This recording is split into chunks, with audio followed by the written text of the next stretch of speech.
Good morning. Good morning, my lords and ladies.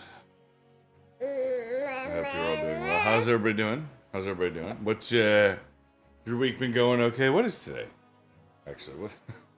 Today's Thursday. My days are off.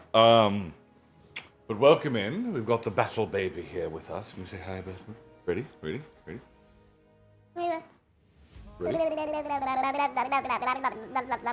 he is. The wee battle baby. Happy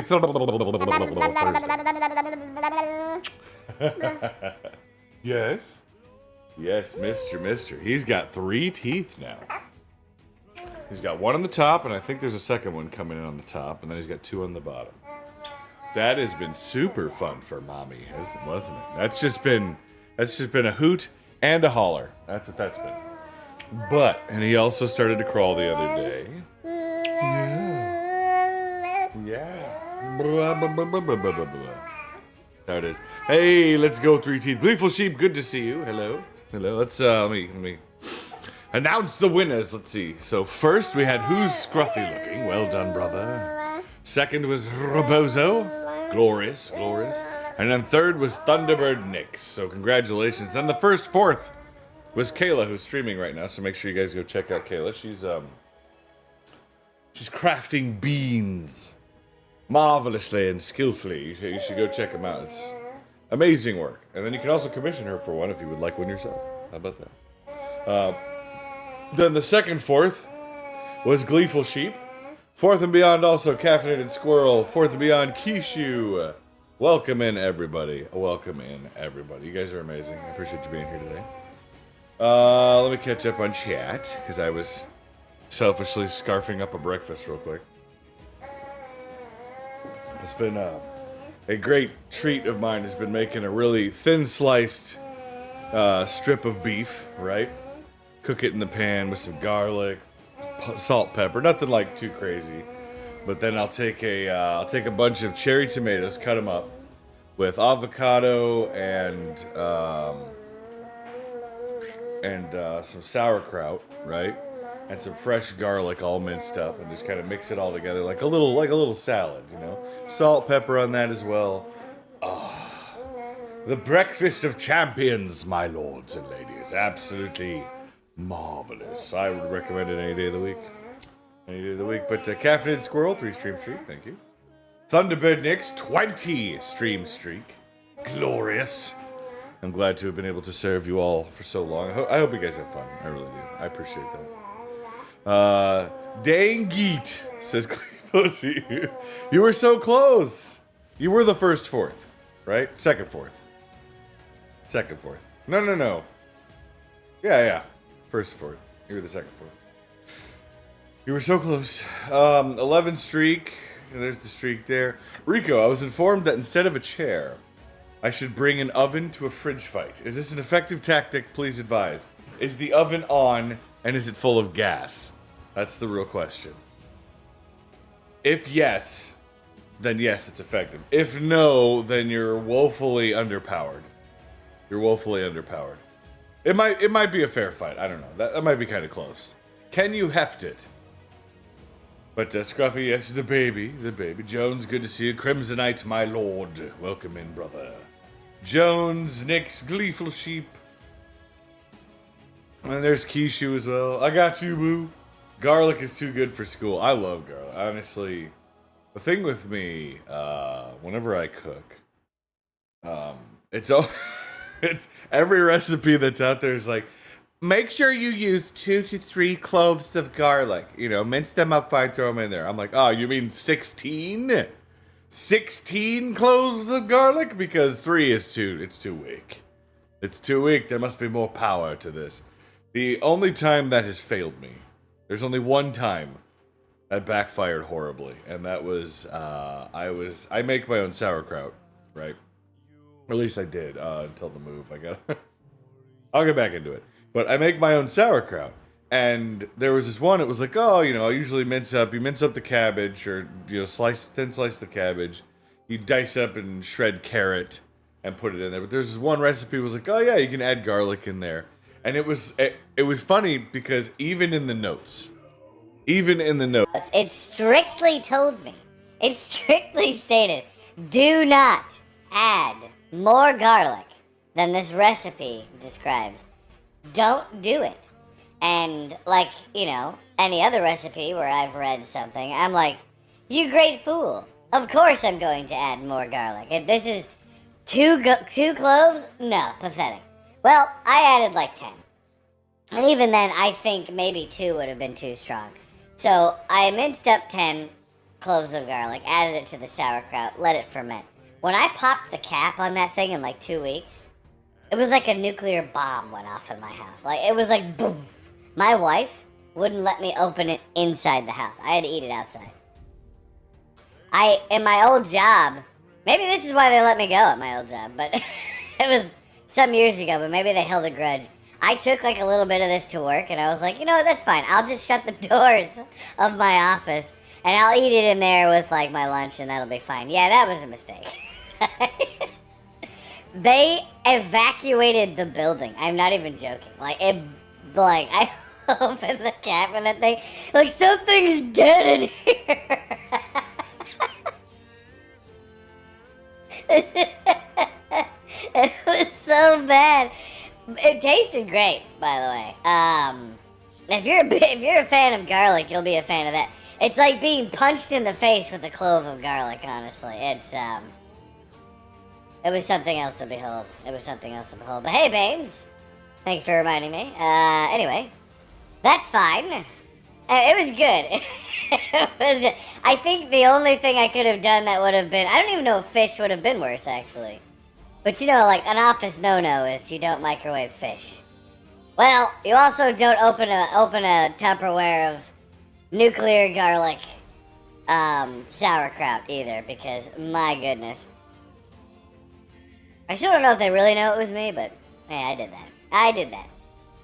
It was good though. I still ate it. My heart feels great. Rico's office of farts. It was so bad. What have I done? Rico's sitting in the doghouse eating a whole tub of garlic sour cream. It was sauerkraut, not sour cream. It's even worse. You know what? Garlic sour cream sounds good though, but I doubt that's as powerful. There's no way. It was literally like a bomb went off. It was so bad. It was pretty rough. Let me get hit. Internet, what do you do? I don't know what happened. And boiled chicken with broccoli is off limits as well. Yeah, I think the broccoli there probably is the culprit. I don't know about the chicken. Now, if you did boiled fish with broccoli, and then added a dollop of the, like a scoop of the garlic sauerkraut on top of that, probably the only way you could get worse than that would be Sturströmmen. Which, if you guys don't know what that is, whew! Maybe you should live in your ignorance, but I'm going to tell you anyway. The Sturströmmen is it's a fermented fish in a can from the Nordic lands. I think it's cod, but they ferment it, and I mean, oh my gosh. You pop that can, and that's probably the worst thing I've ever smelled in my life. Like, the area I was in stank of it for probably 2.5 months. And I mean, we had fans going.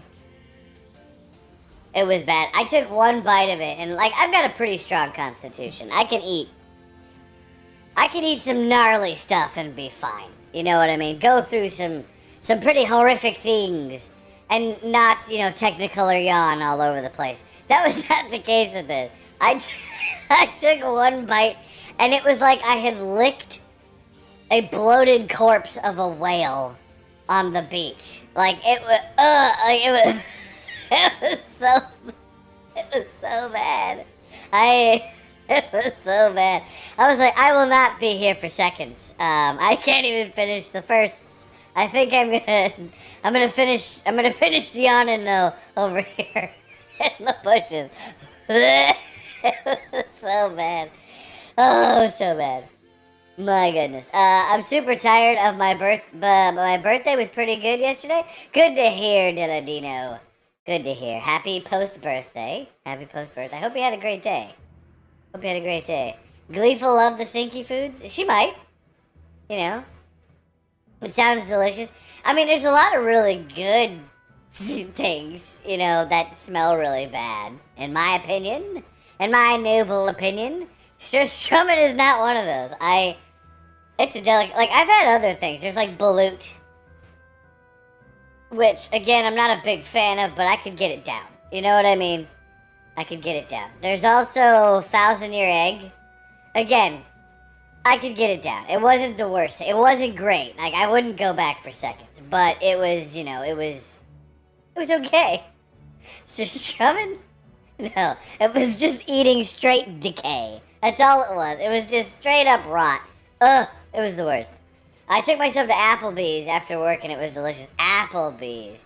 There's a place I haven't been in, probably long before you were born. I honestly don't know how old you are, Deladina. That's okay. It was,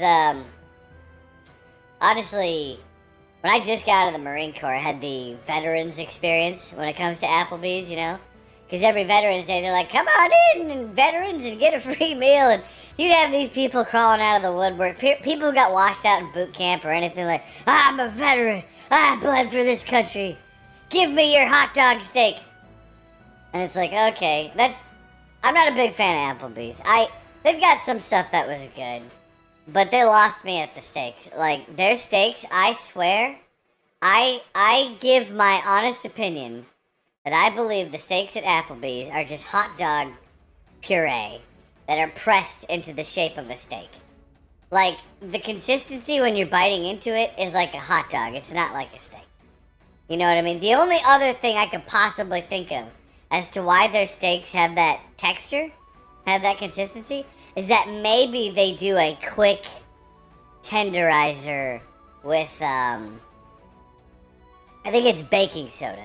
If you use baking soda, it really quickly tenderizes meat. It makes it a little more, but it gives it that texture, that hot dog texture.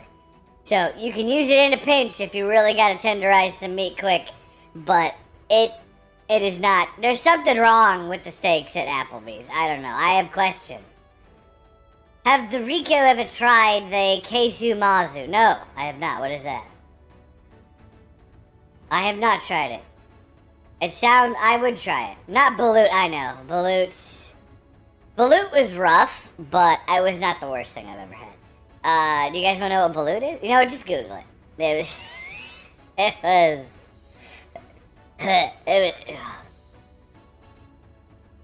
It's a boiled, half-gestated chicken inside of an egg. So it's not like, an egg. It's not like chicken. It's somewhere in between. It's something else. Sardines on pizza. I could eat that, though. Sardines on pizza, I can eat and enjoy. I could. I don't mind sardines, I think. If you take sardines and kind of like mash them up into a paste and you spread it over toast with some garlic, oh yeah. Oh yeah. That's the ticket. Anyway, it's fine, guys. I brush my teeth, okay? You don't have anything to worry about. I have a very strong heart. I'm very healthy. My server was super nice and calm to my drink. Oh, nice. Nice. Glorious. I'm glad they treated you well on your birthday. Maggot cheese. Oh, the maggot cheese. That's right. I have not tried that. I don't think I could try that one. I've seen it. Like, the smell wouldn't put me off. It's just, I mean, in a pinch, if I had, like, no choice. We're talking apocalypse scenario. And there was just a sack of maggot cheese sitting there. Yeah, I'd eat it. But it definitely wouldn't be my first choice. I'd probably look at my comrades as a potential snack before going for the maggot cheese. But, just I'd think about it at least. I don't tell them to. I unfortunately have had balut. Yeah, it's rough. I'm so glad I already ate breakfast. I'm sorry. Me too. Sardines mashed on toast. Bet. It's good. It's a local leftover cultural delicacy from Sardinia and Italy. Tradition I should add to the leftover. The maggot cheese is from Sardinia? I thought it was French.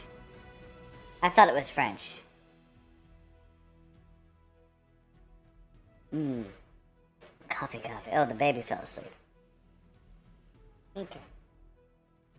Well, I guess we're gonna read the book, Holding the Bebe, because he fell asleep.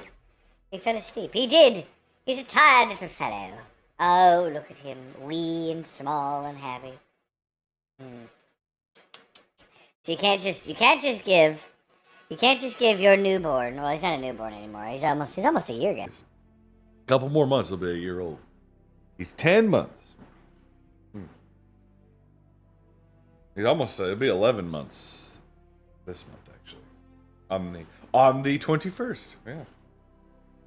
But you can't just give a baby one kiss. It's just not how it works. It's not how it works at all. You got to sit there and you got to give him multiple little kisses. You know what I mean? It's like rapid fire. That's how it is. I refuse to eat something with the word maggot in it. That's fair. I think that's a good call, Bacon. That's a good call. With 3 teeth, I know. When I worked at a pizza place, there was one guy who occasionally ordered an anchovy pizza. We had to keep tins of anchovies stocked just for him. Whenever we opened on, the entire building stank to high heaven for the rest of the day. You know, my first job, caffeinated squirrel, when I was a teenager, was Papa John's. I worked at Papa John's, and we had quite a few people. We had sardines too, but we had quite a few people who would order sardines. I mean, you get your jokesters, of course, who would state, I want sardines on my pizza, and then hang up like an idiot before we actually had payment, so we never made it. But we would have people who would genuinely order sardines on pizza. I think it's fine. I don't think it's bad. It kind of works really well with the red sauce, honestly. It was good. Corsica is French, and the neighboring island of Sardinia is Italian. But they were all Roman at one point. Ah, yes, the ads. Yeah, Mama must be going through an ad. Oh no, I heard it's creamy. Yeah. Yeah, I've seen images of it. I mean, it's spoiled. It's a fermented food that is then digested by a creature. So, I'm sure nutritionally it's got some potency to it. You know what I mean? But I don't think I could get past eating a maggot. Like I don't think I could do that. Unless I had no choice, Like I could do it. I just would not willingly ever choose to do it. I willingly chose to try surströmming and balut and the other stuff. Like, yeah, I'll give it a shot. That hard pass. Does that make me less of a man? No. But if you think so, it's okay. I get it. I understand. I can't. I'm not gonna eat baby fly cheese. Like, that's not happening. No thanks. Hard pass. I was low-key hoping the gross food talk would be done by the time the ads are over. Oh, I'm sorry. We're done talking about gross food. I'm sorry. So, Rico, those Narnia books. That's right. We have been reading through the Chronicles of Narnia series. So, right now, we have read through The Lion, the Witch, and the Wardrobe, and the Magician's Nephew. The Nephew's Magician. The Magician's Nephew. Great books. They're absolutely great. I really hope you guys enjoyed them. I'm going to try and get those with the lovely assistance and help of our dear friend Kishu. I'm going to try and get those cut up and then put on YouTube for you guys. So if you missed hearing the readings of the first 2 books, I'll try and get those out there for you so you can listen to them on your own time. And hopefully that will serve you well. Speaking of YouTube, everybody say hi, YouTube. Hi, YouTube. We're on YouTube as well. If you guys would like to check that out, you can go there and see the live stream. Let me see if the command will work. YouTube, it worked. Sweet. Yeah, he's asleep. Let me see if I can. 'Cause I think if I try to transfer the baby, he'll wake up. So I'm just gonna hold him. And do our best here. Maybe. Bryn, my wife. I could. I need the boppy thing to support that. But if you guys want to, you can go check out the YouTube. And hang out there as well. You don't feel like you have to, but you can.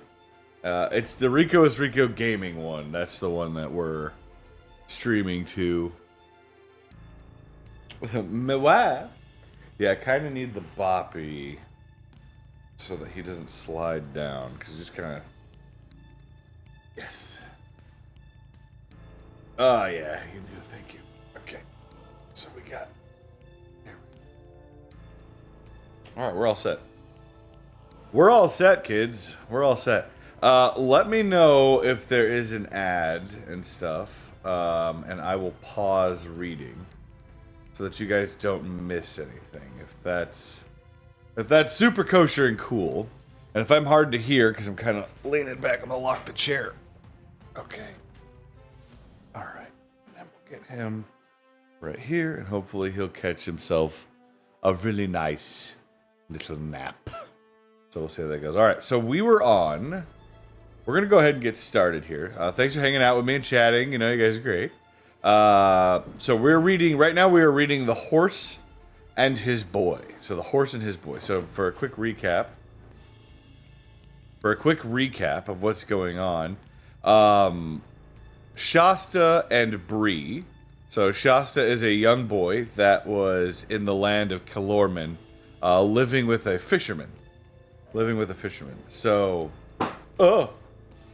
thank you for the sub over there, Sir Bacon. My lord, I'm honored. Yes, his name is Sir Bacon. 1384. It's a great name. I like it. I mean, you couldn't have picked a better object. You know what I mean? Bacon's amazing. Oh yeah, honeydew melon. You take bacon, wrap it around honeydew melon. Oh. Well, more like crunch it around. Just anyway, we're talking about food again. So Shasta and Bree were in the land of Calormen. Bree is a talking horse from Narnia who had been kidnapped as a foal and used as a war horse in Calormen. The Calormens are a Persian-like race of people that live, I think, to the south. Is it the south of Narnia? Yes, because it's Narnia in the north. So they live in the desert to the south of Narnia in Arkenland. Shasta is a fair-skinned person. He's clearly not from... Okay, hold on. What are the rules, you two? Hold on, I gotta argue with the kids for just a second.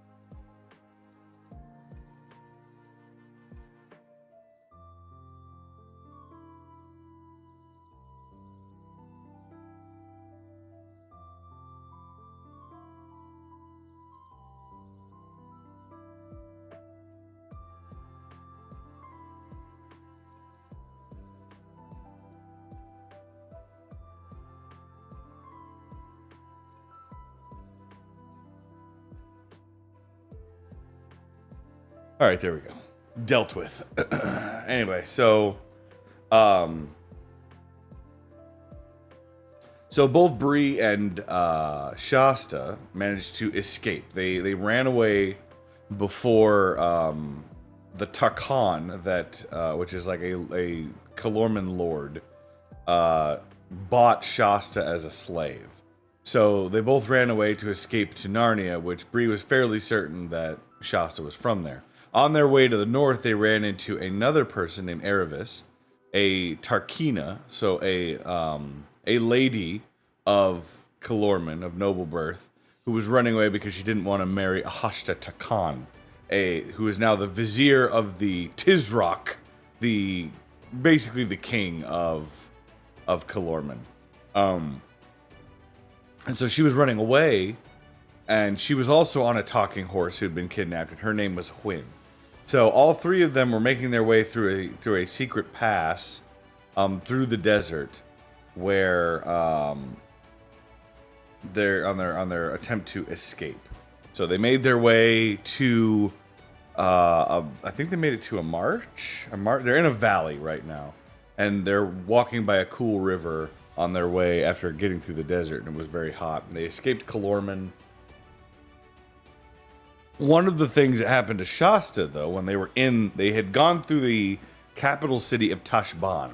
And in Tashban, Shasta had been seen by King Edmund, who was there visiting with Queen Susan. And they thought he was a boy named Kor. And Kor, Prince Kor, looks just like Shasta.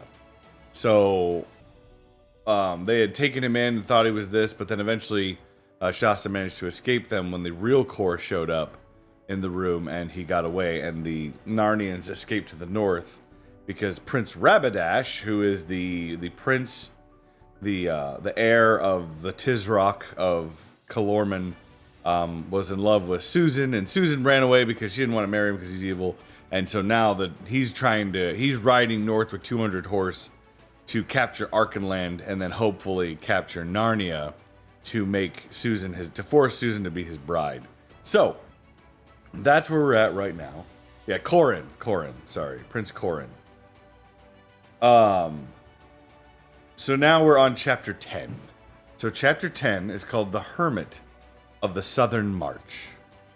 So we're going to go ahead and begin now. So settle in, get your coffee, no ads, we should be good. Here we go. All right. So after they had ridden for several hours down the valley, it widened out and they could see what was ahead of them. The river, which they had been following here, joined a broader river, wide and turbulent, which flowed from their left to their right toward the east.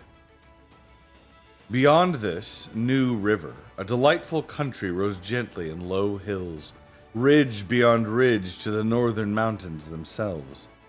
To the right, there were rocky pinnacles, one or two of them with snow clinging on the ledges. To the left, pine-clad slopes, frowning cliffs, narrow gorges, and blue peaks stretched away as far as the eye could reach. He could no longer make out Mount Pyre. Straight ahead, the mountain range sank to a wooded saddle, which of course must be the pass from Archenland into Narnia. The north! The green north! Neighed Bree. And certainly the lower hills looked greener and fresher than anything that Erebus and Shasta, with their southern-bred eyes, had ever imagined. Spirits rose as they clattered down to the water's meet of the two rivers. The eastern flowing river, which was pouring from the higher mountains at the western end of the range, was far too swift and too broken with rapids for them to think of swimming it. But after some casting about up and down the bank, they found a place shallow enough to wade. The roar and clatter of water, the great swirl against the horses' fetlocks, the cool, stirring air, and the darting dragonflies filled Shasta with a strange excitement. "Friends, we are in Archenland," said Bree proudly as he splashed and churned his way out on the northern bank. "I think that the river we've just crossed is called the Winding Arrow." "I hope we're in time," murmured Hwin. Then they began going up slowly and zigzagging a good deal, for the hills were steep. It was all open, park-like country, with roads or houses in sight. Or with no roads or houses in sight. Scattered trees, never thick enough to be a forest, were everywhere. Shasta, who had lived all his life in an almost treeless grassland, had never seen so many, or so many kinds, if you will. If you had been there, you would have probably have known, for he didn't, that he was seeing oaks, beeches, silver birches, rowans, and sweet chestnuts. Rabbits scurried away in every direction as they advanced, and presently they saw a whole herd of fallow deer making off among the trees. "Isn't it simply glorious?" said Erebus. At the first ridge, Shasta turned in the saddle and looked back. There was no sign of Tashbaan. The desert, unbroken except by the narrow green crack which they had traveled down, spread to the horizon. "Hello," he said. "What's that?" "What's what?" said Bree, turning around. Hwin and Erebus did the same. "That," said Shasta, pointing. "It looks like smoke. Is it a fire?" Sandstorm, I should say," said Bree. "Not much wind to raise it," said Erebus. "Oh!" exclaimed Hwin. "Look! There are things flashing in it. Look, they're helmets and armor, and it's moving this way." "By Tash," said Erebus. "It's the army. It's Rapidash." "Oh, of course it is," said Hwin. "Just what I was afraid of. Quick! We must get to Anvard before it." And without another word, she whisked round and began galloping north. Bree tossed his head and did the same. "Come on, Bree! Come on!" yelled Erebus over her shoulder. This race was very grueling for the horses. As they topped each ridge, they found another valley, and another ridge beyond it. And though they knew they were going in more or less the right direction, no one knew how far it was to Anvard. From the top of the second ridge, Shasta looked back again. Instead of a dust cloud well out in the desert, he now saw a black, moving mass, rather like ants on the far bank of the winding arrow. They were doubtless looking for a ford. "They're on the river!" he yelled wildly. "Quick, quick!" shouted Erebus. "We might as well not have come at all if we don't reach Anvard in time. Gallop! Quickly, Bree! Gallop! Remember, you're a war horse!" It was all Shasta could do to prevent himself from shouting out similar instructions, but he thought, the poor chap's doing all he can already, and held his tongue. And certainly both horses were doing, if not all they could, all they thought they could. Which is not quite the same thing. Bree had caught up with Hwin, and they thundered side by side over the turf. It didn't look as if Hwin could possibly keep it up much longer. At that moment, everyone's feelings were completely altered by a sound from behind them.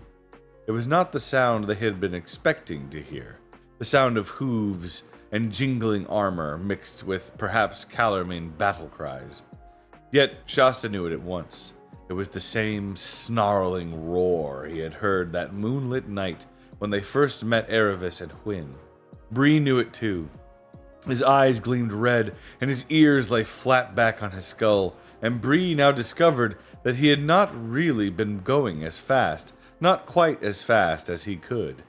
Shasta felt the change at once. Now they were really going all out. In a few seconds they were well ahead of Hwin.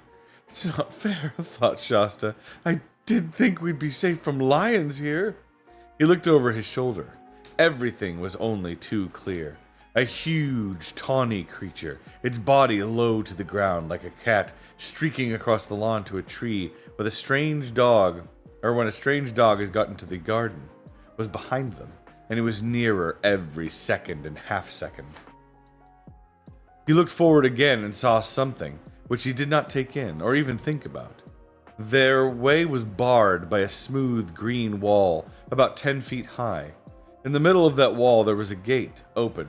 In the middle of the gateway stood a tall man. A tall man in a robe colored like autumn leaves, leaning on a straight staff. His beard fell almost to his knees.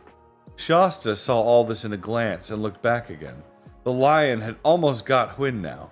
It was making snaps at her behind her legs, and there was no hope now in her foam-flecked, wide-eyed face. "Stop!" bellowed Shasta and Bree's ear. "Must go back! We must help!" Bree always said afterward that he never heard or never understood this, and as he was in general a very truthful horse, we must accept his words. Shasta slipped his feet out of the stirrups, slid both his legs over on the left side, hesitated for one hideous hundredth of a second, and jumped. It hurt horribly and nearly winded him. But before he knew how it hurt him, he was staggering back to help Erebus. He had never done anything like this in his life before, and hardly knew why he was doing it now. One of the most terrible noises in the world, a horse's scream, broke from Hwin's lips. Erebus was stooping low over Hwin's neck, and seemed to be trying to draw her sword, and now all three, Erebus, Hwin, and the lion, were almost on top of Shasta. Before they reached him, the lion rose on its hind legs, larger than you had ever believed a lion could be, and jabbed at Erebus with its right paw. Shasta could see all the terrible claws extended. Erebus screamed and reeled in the saddle. The lion was tearing her shoulders. Shasta, half mad with horror, managed to lurch toward the brute. He had no weapon, not even a stick or a stone. He shouted out idiotically at the lion as one would at a dog, "Go home! Go home!" For a fraction of a second, he was staring right into its wide-opened, raging mouth. Then, to his utter astonishment, the lion, still on its hind legs, checked itself suddenly, turned head over heels, picked itself up, and rushed away. Shasta did not for a moment suppose it had gone for good. He turned and raced for the gate in the green wall, which, now for the first time, he remembered seeing. Quinn, stumbling and nearly fainting, was just entering the gate. Erebus still kept her seat, but her back was covered with blood. "Come in, my daughter, come in," the robed and bearded man was saying, and then, "Come in, my son," and Shasta panted up to him. He heard the gate close behind him, and the bearded stranger was already helping Erebus off her horse. They were in a wide and perfectly circular enclosure, protected by a high wall of green turf. A pool of perfectly still water, so full that the water was almost exactly level with the ground, lay before them. At one end of the pool, completely overshadowing it with its branches, there grew the hugest and most beautiful tree that Shasta had ever seen. Beyond the pool was a little low house of stone roofed, with deep and ancient thatch.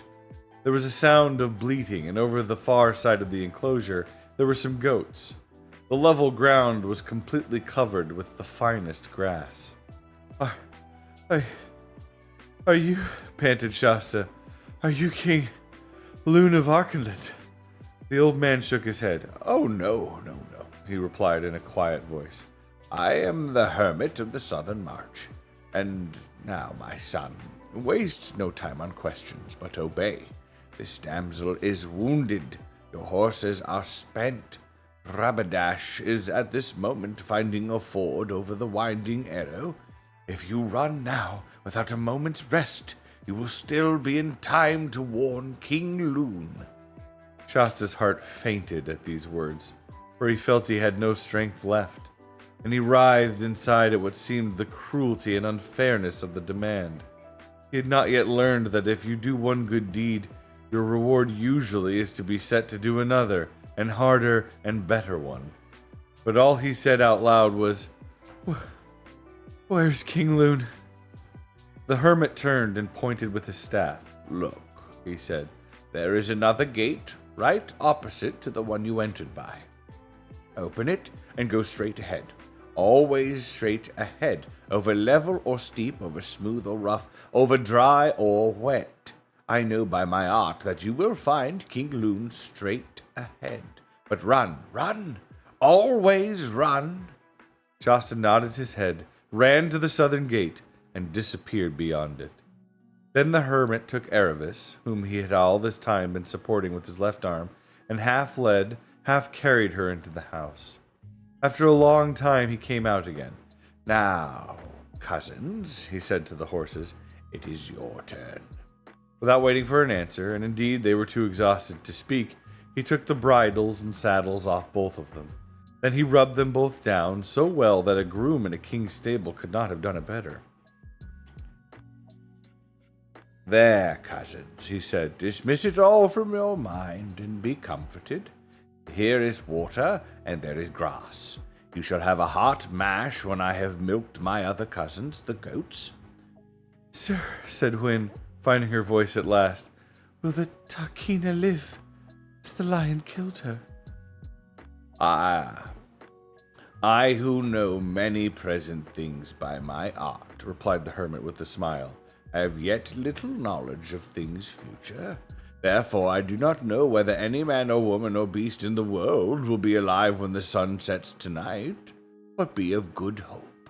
The damsel is likely to live a long and merry age." Then Erebus came to herself. She found that she was lying on her face on a low bed of extraordinary softness, in a cool, bare room with walls of undressed stone. She couldn't understand why she had been laying on her face, but when she tried to turn and felt the hot, burning pain all over her back, she remembered and realized why. She couldn't understand what delightfully springy stuff the bed was made of, because it was made of heather, which is the best bedding, and heather was a thing she had never seen or heard of. The door opened, and the hermit entered, carrying a large wooden bowl in his hand. After carefully setting this down, he came to the bedside and asked, "How do you find yourself, my daughter?" "My back is very sore, father," said Aravis, "but there is nothing else wrong with me." He knelt beside her, laid his hand on her forehead, and felt her pulse. There is no fever," he said. "You will do well. Indeed, there is no reason why you should not get up tomorrow, but now drink this." He fetched the wooden bowl and held it to her lips. Aravis couldn't help making a face when she tasted it, for goat's milk is rather a shock when you are not used to it. But she was very thirsty, and managed to drink it all and felt better when she had finished. "Now, my daughter, you may sleep when you wish," said the hermit, "for your wounds are washed and dressed, and though they smart, they are no more serious than if you had been the cut of a whip. It must have been a very strange lion, for instead of catching you out of the saddle and setting his teeth into you, he has only drawn his claws across your back. 10 scratches, sore, but not deep or dangerous." "I say," said Aravis, "I have had luck." "Daughter," said the hermit, "I have now lived 109 winters in this world, and have never yet met any such thing as luck. There is something about all this that I do not understand, but if ever we need to know it, you may be sure that we shall." "What about Rabadash and his 200 horse?" asked Aravis. "Oh, they will not pass this way, I think," said the hermit. "They must have found a ford by now, well to the east of us. From there they will ride straight to Anvar." "Oh, poor Shasta," said Aravis. "Has he far to go? Will he get there first?" "Oh, there is good hope of it," said the old man. Aravis lay down again on her side this time and said, "Have I been asleep for a long time? It seems to be getting dark." The hermit was looking out of the only window, which faced north. "Oh, this is not the darkness of night," he said presently. "The clouds are falling down from Stormness Head. Our foul weather always comes from there in these parts. There will be thick fog tonight." Next day, except for her sore back, Aravis felt so well that after her breakfast, which was porridge and cream, the hermit said she could get up. And of course she at once went out to speak and to say hello to the horses. The weather had changed, and the whole of that green enclosure was filled like a great green cup with sunlight. It was a very peaceful place, lonely and quiet. Quinn at once trotted across to Aravis and gave her a horse kiss. "But where's Bree?" said Aravis, when each had asked after the other's health and sleep. "Over there," said Hwyn, pointing with her nose to the far side of the circle. "And I wish you'd come and talk to him. There's something wrong. I can't get a word out of him." They strolled across and found Bree lying with his face toward the wall. And though he must have heard them coming, he never turned his head or spoke a word. We're going to pause right here for just a second. We got an ad break about to start. And welcome in, Raiders. My dear and lovely battle sister, Faye Nightshade. I'm honored. How are you today? Hope you guys are prepared for glory. But how was your stream? What were you doing? We are currently reading the Chronicles of Narnia, A Horse and His Boy by C.S. Lewis. If you guys are looking to hang out and you want to hear the rest of the story, you're welcome to do so. I'm honored to have you. If you've got a raid and run, I completely understand. I know you are a mother and you have a lot to do, but thank you for blessing me with your glorious community. I'm honored. I really am honored. How are you doing? What you guys up to? And if you can't hear me, just hold tight. The ads will be over soon. Doing well. Continued my challenge run of The Sims 4. Glorious. What was the challenge? Like, what What do you do in a challenge run for The Sims? What doth thou doest? Yes, make sure you go check out Faye Nightshade and give her a follow. She has a canonical sister, you know. May Nightshade. And check her out as well. Doing well. Doing well. That's good to hear. Bell, my lord, a 35 stream streak. I am beyond honored. Thank you so much. Thank you so much, my noble brother. How are you today?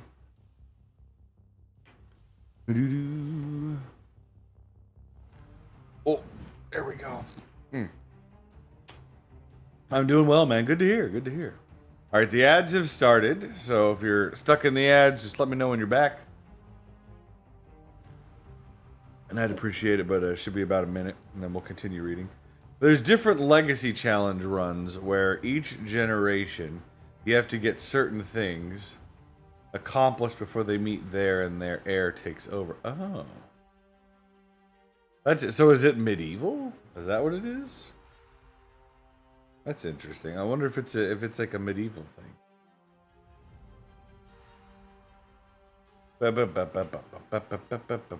I need to get like an ad emote like Kayla does here. We'll check that out. Oh, isn't it lovely? Isn't it lovely? It is. It is, isn't it? I don't know if YouTube can hear me. How you guys doing? Hope you're good. This baby's so sleepy. He's so sleepy. Getting some things together for D&D night tonight. New game, new players, new friends to traumatize. Hey, that's how it goes. That's how it goes sometimes, for sure. As long as y'all are having fun, right? That's the important thing. Have we returned? Are we back? Is everybody back? Yeah, that's, if you are back, you know, Faye, that sounds, is it a medieval? Is it like a medieval scenario? Like you're in like a castle kind of thing? Or is it just regular Sims, but it just has like a legacy? Like you're saying. I also made it a ton harder with all the realistic mods I have that adds a ton more chaos. Nice.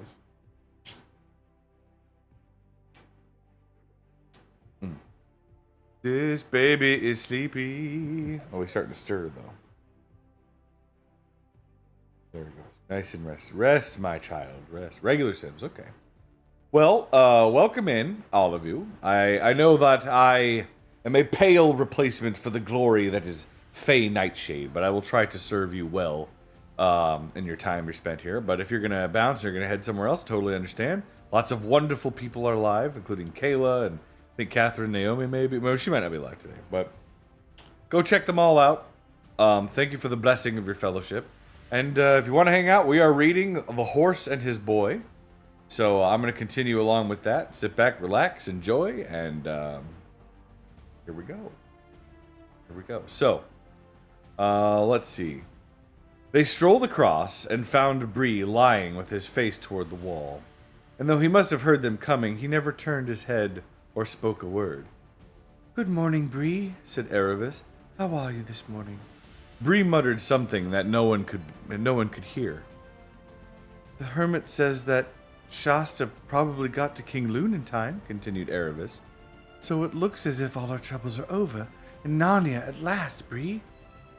"I shall never see Narnia," said Bree in a low voice. "Aren't you well, dear Bree?" said Erebus. Bree turned round at last, his face mournful as only a horse's can be. "I shall go back to Coloman," he said.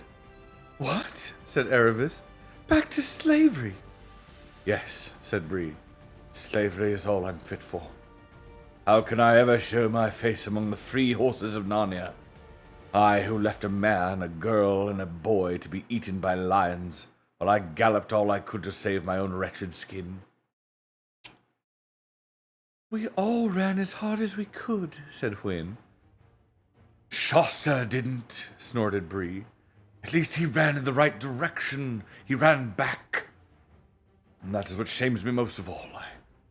I who called myself a war horse and boasted of 100 fights, to be beaten by a little human boy, a child, a mere foal.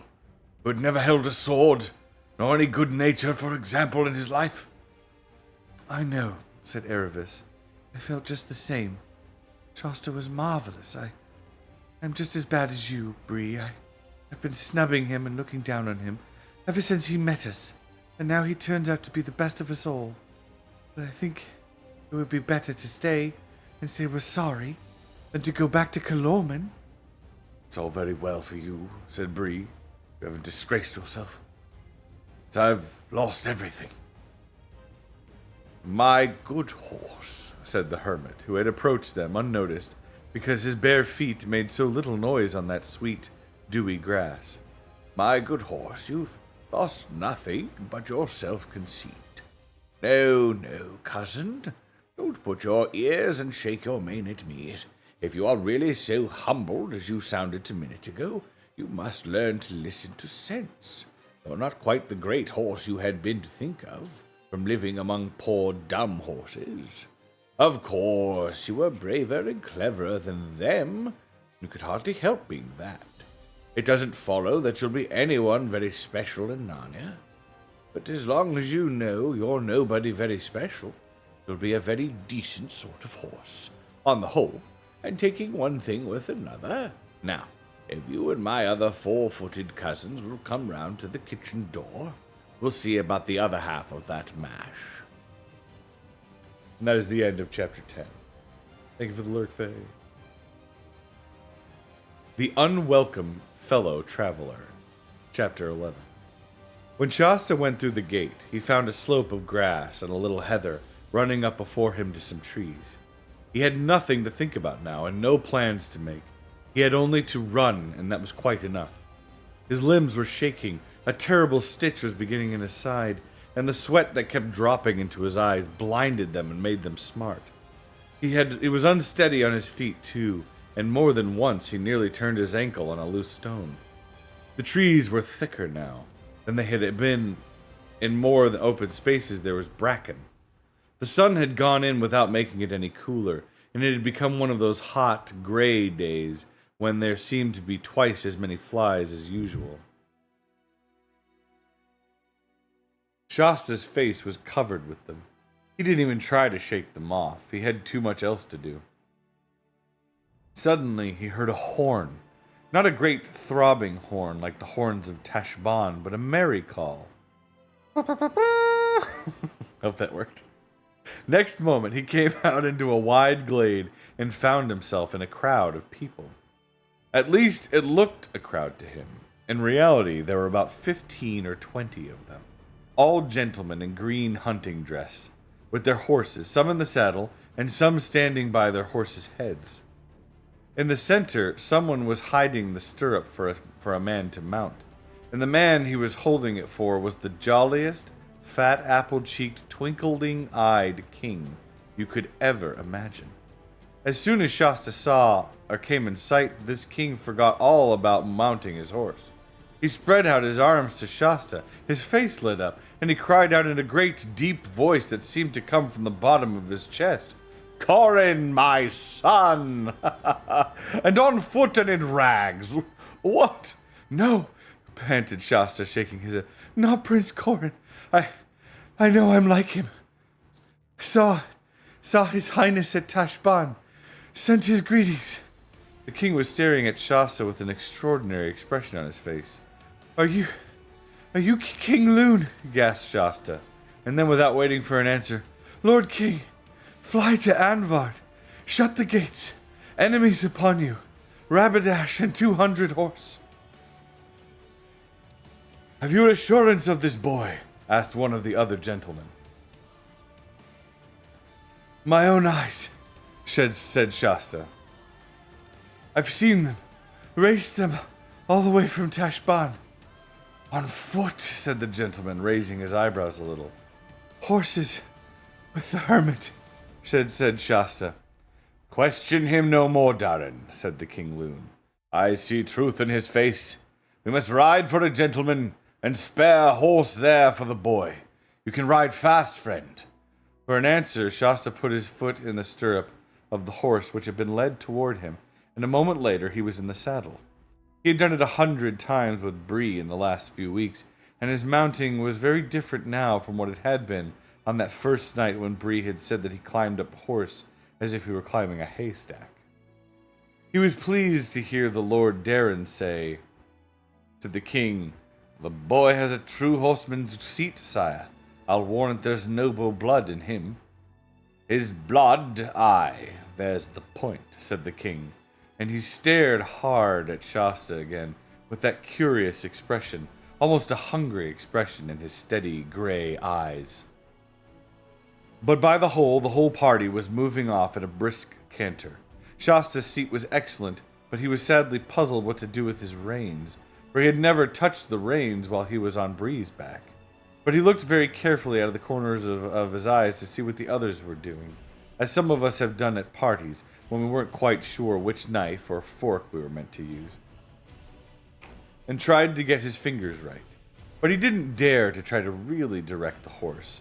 He trusted it would follow the rest. The horse was, of course, an ordinary horse, not a talking horse. But it had quite wits enough to realize that the strange boy on its back had no whip and no spurs, and was not really master of the situation. That was why Shasta soon found himself at the tail end of the procession. Even so, he was going pretty fast. There were no flies now, and the air in his face was delicious. He'd got his breath back, too, and his errand succeeded. For the first time since the arrival at Tashbaan, how long ago it seemed, he was beginning to enjoy himself. He looked up to see how much nearer the mountaintops had come. To his disappointment, he could not see them at all, only a vague grayness rolling down toward them. He had never been in mountain country before, and he was surprised. "It's a cloud," he said to himself. "A cloud coming down, I see. Up here in the hills, one is really in the sky. I shall see what the inside of a cloud is like. What fun! I've often wondered." Far away on his left, and a little behind him, the sun was getting ready to set. They had come to a rough kind of road by now, and were making very good speed, but Shasta's horse was still the last of the lot.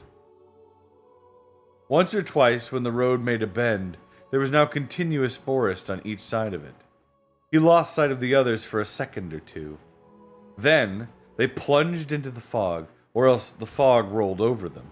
The world became gray, and Shasta had not realized how cold and wet the inside of a cloud could be, nor how dark. The gray turned to black with alarming speed. Someone at the head of the column winded the horn every now and then, and each time the sound came from a little farther off. He couldn't see any of the others now, but of course he'd be able to as soon as he got round the next bend. But when he rounded it, he still couldn't see them. In fact, he could see nothing at all. His horse was walking now. "Get on, horse! Get on!" said Shasta. Then came the horn, very faint. Bree had always told him that he must keep his heels well turned out, and Shasta had got the idea that something very terrible would happen if he dug his heels into a horse's side. This seemed to him an occasion for trying it. "Look here, horse," he said. "If you don't buck up, and do you know what I'll do? I'll dig my heels into you. I really will." The horse, however, took no notice of this threat. So Shasta settled himself firmly in the saddle, gripped with his knees, clenched his teeth, and punched both the horse's sides with his heels as hard as he could. The only result was that the horse broke into a kind of pretense of a trot for 5 or 6 paces, and then subsided into a walk again. And now it was quite dark, and they seemed to have given up blowing that horn. The only sound was a steady drip-drip from the branches of the trees. "Well, I suppose even a walk will get us somewhere sometime," said Shasta to himself. "I only hope I shan't run into Rabbadash and his people." He went on for what seemed like a long time, always at a walking pace. He began to hate that horse, and he was also beginning to feel very hungry. Presently he came to a place where the road divided into two. He was just wondering which led to Anvard when he was startled by a noise from behind him. It was the noise of trotting horses. Rabbadash, thought Shasta. He had no way of guessing which road Rabbadash would take. "But if I take one," said Shasta to himself, "he may take the other, and if I stay at the crossroads, I'm sure to be caught. He dismounted and led his horse as quickly as he could along the right-hand road. The sound of the cavalry grew rapidly nearer, and in a minute or two, Shasta realized that they were at the crossroads. He held his breath, waited to see which way they would take. There came a low word of command, "Halt!" and then a moment of horsey noises, nostrils blowing, hooves pawing, bits being champed, necks being patted, and then a voice spoke. "Attend, all of you," it said. "We are now within a furlong of the castle. Remember your orders. Once we are in Narnia, and we should be by sunrise. You are to kill as little as possible on this venture. You are to regard every drop of Narnian blood as precious as a gallon of your own. On this venture, I say, the gods will send us a happier hour than you would leave nothing alive between Cair Paravel and the western waste. But we are not yet in Narnia. Here in Archenland it is another thing. In the assault on this castle of King Loon's, nothing matters but speed. Show your mettle. It must be with mine within an hour, and if it is, I give it all to you. I reserve no booty for myself. Kill every barbarian male within its walls, down to the child that was born yesterday, and everything else is yours to divide as you please. The women, the gold, the jewels, the weapons, and the wine. The man that I see hanging back when we come to the gates shall be burned alive. In the name of Tash, the irresistible, the inexorable, forward!" With a great cloppity-clop, the column began to move, and Shasta breathed again. They had taken the other road. Shasta thought they took a long time going past, for though he had been talking and thinking about 200 horse all day, he had not realized how many they really were. But at last the sound died away, and once more he was alone amid the drip-drip from the trees. He now knew the way to Anvard, but of course he could not now go there. That would only mean running into the arms of Rabadash's troopers. "What on earth am I to do?" said Shasta to himself. But he remounted his horse and continued along the road he had chosen, in the faint hope of finding some cottage where he might ask for shelter and a meal. He had thought, of course, of going back to Erevis and Bree and Hwyn at the Hermitage, but he couldn't because by now he had not the least idea of the direction. "After all," said Shasta, "this road is bound to get somewhere." But that all depends on what you mean by somewhere. The road kept on getting somewhere in the sense that it got to more and more trees, all dark and dripping and to colder and colder air. And strange icy winds kept blowing the mist past him, though they never blew it away. If he had been used to mountain country, he would have realized that this meant he was now very high up, perhaps right at the top of the pass. But Shasta knew nothing about mountains. "I do think," said Shasta, "that I must be the most unfortunate boy that has ever lived in the whole world. Everything goes right for everyone except me. Those Narnian lords and ladies got safe away from Tashbaan. I was left behind. Erevis and Bree and Hwyn are all snug as anything with that old hermit. Of course, I was the one who was sent on. King Loon and his people must have got safely into the castle and shut the gates long before Rabadash arrived, but I got left out." Ugh. And being very tired and having nothing inside him, he felt so sorry for himself that the tears rolled down his cheeks. What put a stop to it all this, though, was a sudden fright. Shasta discovered that someone or somebody was walking beside him. It was pitch dark and he could see nothing, and the thing or person was going so quietly that he could hardly hear any footfalls. What he could hear was breathing. His invisible companion seemed to breathe on a very large scale, and Shasta got the impression that it was a very large creature. He had come to notice this breathing so gradually that he had really no idea how long it had been there. It was a horrible shock. It darted into his mind that he had heard long ago that there were giants in these northern countries. He bit his lips in terror. But now that he really had something to cry about, he stopped crying. The thing, unless it was a person, went on beside him so very quietly that Shasta began to hope he had only imagined it. But just as he was becoming quite sure of it, there suddenly came a deep, rich sigh out of the darkness beside him. That couldn't be imagination. Anyway, he had felt the hot breath of that sigh on his chilly left hand. If the horse had been any good, or if he had known how to get any good out of the horse, he would have risked everything on breakaway and a wild gallop, but he knew he couldn't make that horse gallop. So he went on at a walking pace, and the unseen companion walked and breathed beside him. At last he could bear it no longer. "Who are you?" he said, scarcely above a whisper. "One who has waited long for you to speak," said the thing. Its voice was not loud, but very large and very deep. Are you a giant?" asked Shasta. "You might call me a giant," said the large voice, "but I am not like the creatures you call giants." I can't see you at all," said Shasta, after staring very hard. Then, for an even more terrible idea had come into his head, he said, almost in a scream, "You're not something dead, are you? Oh, please, please do go away. What harm have I ever done you? I'm the unluckiest person in the whole world." Once more he felt the warm breath of the thing on his hand and face. "There," it said, "that is not the breath of a ghost. Tell me your sorrows." Shasta was a little reassured by the breath. So he told how he had never known his real father or mother, and how he had been brought up sternly by the fishermen.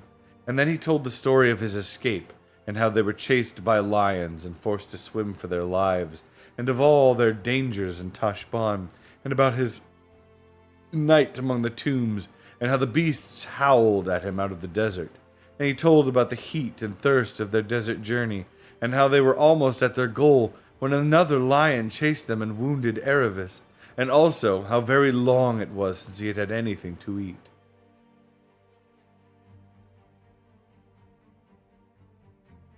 "I do not call you unfortunate," said the large voice. "Don't you think it was bad luck to meet so many lions?" said Shasta. "There was only one lion," said the voice. "What on earth do you mean? I've just told you there were at least two the first night, and there was only one. But he was swift of foot." "How do you know?" "I was the lion." And as Shasta gaped with open mouth and said nothing, the voice continued. "I was the lion who forced you to join with Erevis. I was the cat who comforted you among the houses of the dead. I was the lion who drove the jackals from you while you slept. I was the lion who gave you the horse, the new strength of fear, for the last mile so that you would reach King Loon in time. And I was the lion who did not remember who pushed the boat in which you lay, a child near death, so that it came to shore where a man sat wakeful at midnight to receive you." "Then it was you who wounded Erevis?" "It was I." What for?" "Child," said the voice, "I am telling you your story, not hers. I tell no one any story but his own." Who are you?" asked Shasta. "Myself," said the voice, very deep and low, so that the earth shook, and again, "Myself." Loud and clear and gay, and then the third time, "Myself," he said loudly. You could hardly understand, for it seemed to come from all round you as if the leaves rustled with it. Shasta was no longer afraid that the voice belonged to something that would eat him, nor that it was the voice of a ghost, but a new and different sort of trembling came over him, yet he felt glad to. The mist was turning from black to gray, and from gray to white. This must have begun to happen some time ago, but while he had been talking to the thing, he had not been noticing anything else. Now the whiteness around him became a shining whiteness. His eyes began to blink. Somewhere ahead he could hear birds singing. He knew the night was over at last.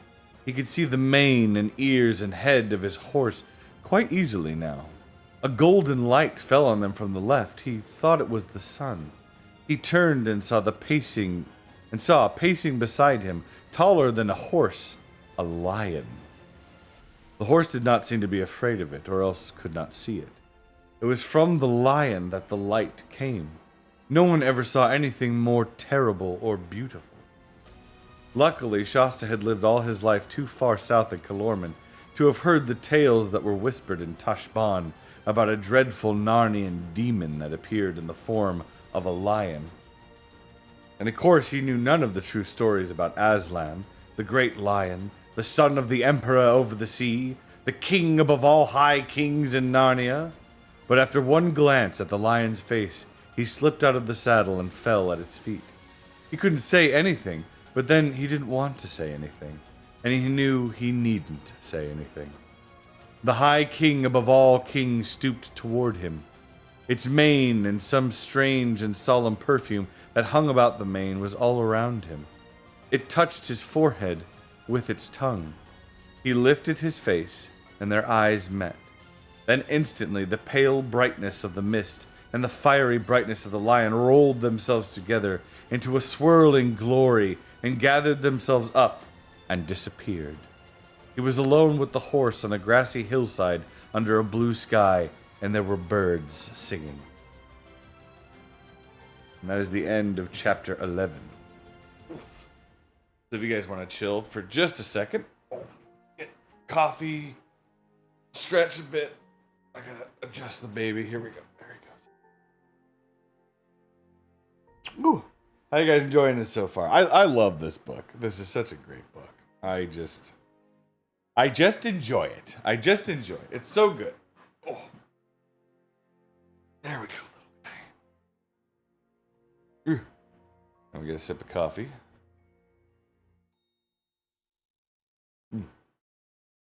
Oh. Doki, good to see you. Welcome in. There you are. There we are. Doki has a 15 stream streak. Glorious. Oh. Got another ad break coming up, but we're gonna snooze it so it'll give a little time. Oh, stirs. Are we awake? Are we awake? Huh? No. Shut his eyes again. Well, he might be stirring. Hold on. We may have to pass the baby up. Oh, hi. Okay. Let's go take you to Mama. I'll be right back.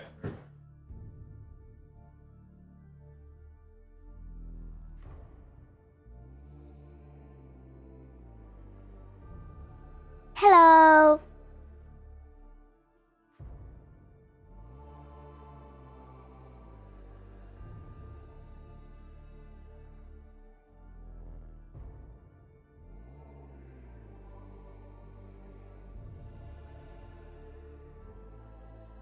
Hello, Heavenly Legion.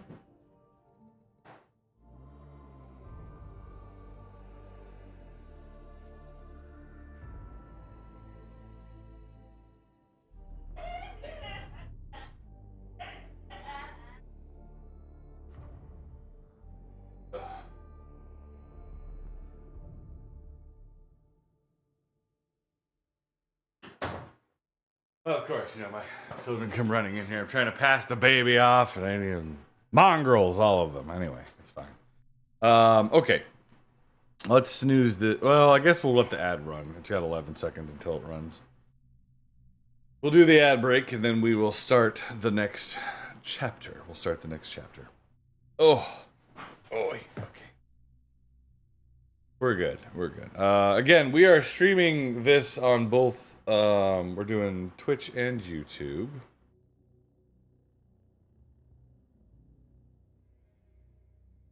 We're doing Twitch and YouTube, so if you guys are over there and you want to check it out, you can check out the YouTube. Again, you know, you don't have to watch it there or whatnot, but the Rico is Rico one right there, gaming. That's the one you want to go to see the live stream, and you're more than welcome to do so. But hi, YouTube. Hope you guys are having a good time. Hope it's going well for you over there. Hope everybody's having a great day. We are reading The Horse and His Boy. The Horse and His Boy. It's a great story. It's a great story. So, Shasta has just met Aslan. I think we're in an ad break. Yep, there it is. Okay. Ads have started on Twitch, so once those are over, we'll get back to reading. So grab yourself some coffee, get yourself a little sit there. I'll be back in a second.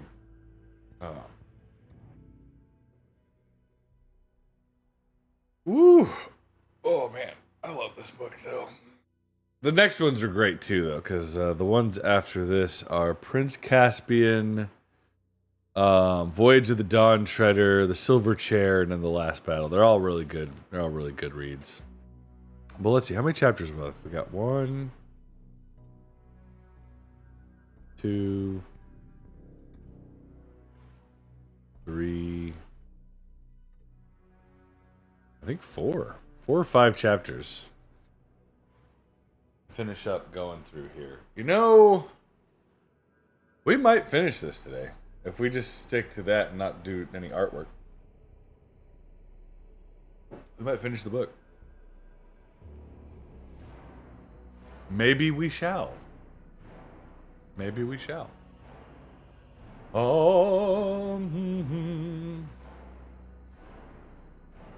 And maybe indeed we shall. What do you guys think? Yeah, I think we might do that. So, welcome back from the ads, everybody. Yeah, so we're on chapter 12. We might finish this book today. I think there's only like 3 or 4 more chapters left. 4 more chapters? So, we could just read through those and be done. You guys are wanting to sit here that long for that. So here we go. Chapter 12, Shasta in Narnia. Was it all a dream? Wondered Shasta. But it couldn't have been a dream, for there in the grass before him he saw the deep, large print of the lion's front paw. It took one's breath away to think of the weight that could make a footprint like that. But there was something more remarkable than the size about it. And as he looked at it, water had already filled the bottom of it. Soon it was full to the brim and then overflowing, and a little stream was running downhill past him over the grass. Shasta stopped and drank, a very long drink, and then dipped his face in and splashed his head. It was extremely cold and clear as glass and refreshed him very much. After that he stood up, shaking the water out of his ears and flinging the wet hair back from his forehead, and began to take stock of his surroundings. Apparently it was still very early morning. The sun had only just risen, and it had risen out of the forests which he saw low down and far away on his right. The country which was looking at was absolutely new to him. It was a green valley land dotted with trees through which he caught the gleam of a river that wound away roughly to the northwest. On the far side of the valley there were high and even rocky hills, but they were lower than the mountains he had ever seen yesterday. Then he began to guess where he was. He turned and looked behind him and saw that the slope on which he was standing belonged to a range of far higher mountains. I see, said Shasta to himself. Those are the big mountains between Auchinland and Narnia. I was on the other side of them yesterday. I must have come from the pass in the night. Oh, what luck that I hit it. At least, it wasn't luck at all, really. It was him. And now I'm in Narnia. He turned and unsaddled his horse and took off its bridle. Though you are a perfectly horrible horse, he said. It took no notice of this remark, and immediately began eating grass. That horse had a very low opinion of Shasta. Oh, I wish I could eat grass, thought Shasta. It's no good going back to Anvard. It'll all be besieged. I better get lower down into the valley and see if I can get anything to eat. So he went on downhill. The thick dew was cruelly cold to his bare feet, till he came into a wood. There was a kind of track running through it, and he had not followed this far for many minutes when he heard a thick and rather wheezy voice saying to him, "Ah, good morning, neighbor." Shasta looked around eagerly to find the speaker and presently saw a small, prickly person with a dark face who had just come out from among the trees. At least, it was small for a person, but very big indeed for a hedgehog, which was what it was. "Oh, good morning," said Shasta, "but I'm not a neighbor. In fact, I'm a stranger in these parts." "Oh?" said the hedgehog inquiringly. "I've come over the mountains from Arkenland, you know." "Ah, Arkenland," said the hedgehog. "That's a terribly long way. Never been there myself." "And I think perhaps," said Shasta, someone ought to be told that there's an army of savage Calormans attacking Anvard at this very moment." "You don't say," answered the hedgehog. "Well, think of that. And they do say that Calorman is hundreds and thousands of miles away, right at the world's end, across a great sea of sand or something." "It's not nearly as far as you think," said Shasta. "And oughtn't something to be done about this attack on Anvard? Oughtn't your High King be told?" "Oh, certain sure. Someone ought to be done about it, that's for sure," said the hedgehog. "But, you see, I'm just on my way to bed for a good day's sleep. Hello, neighbor." The last words were addressed to an immense biscuit-colored rabbit whose head had just popped up from somewhere beside the path. The hedgehog immediately told the rabbit what it had just learned from Shasta.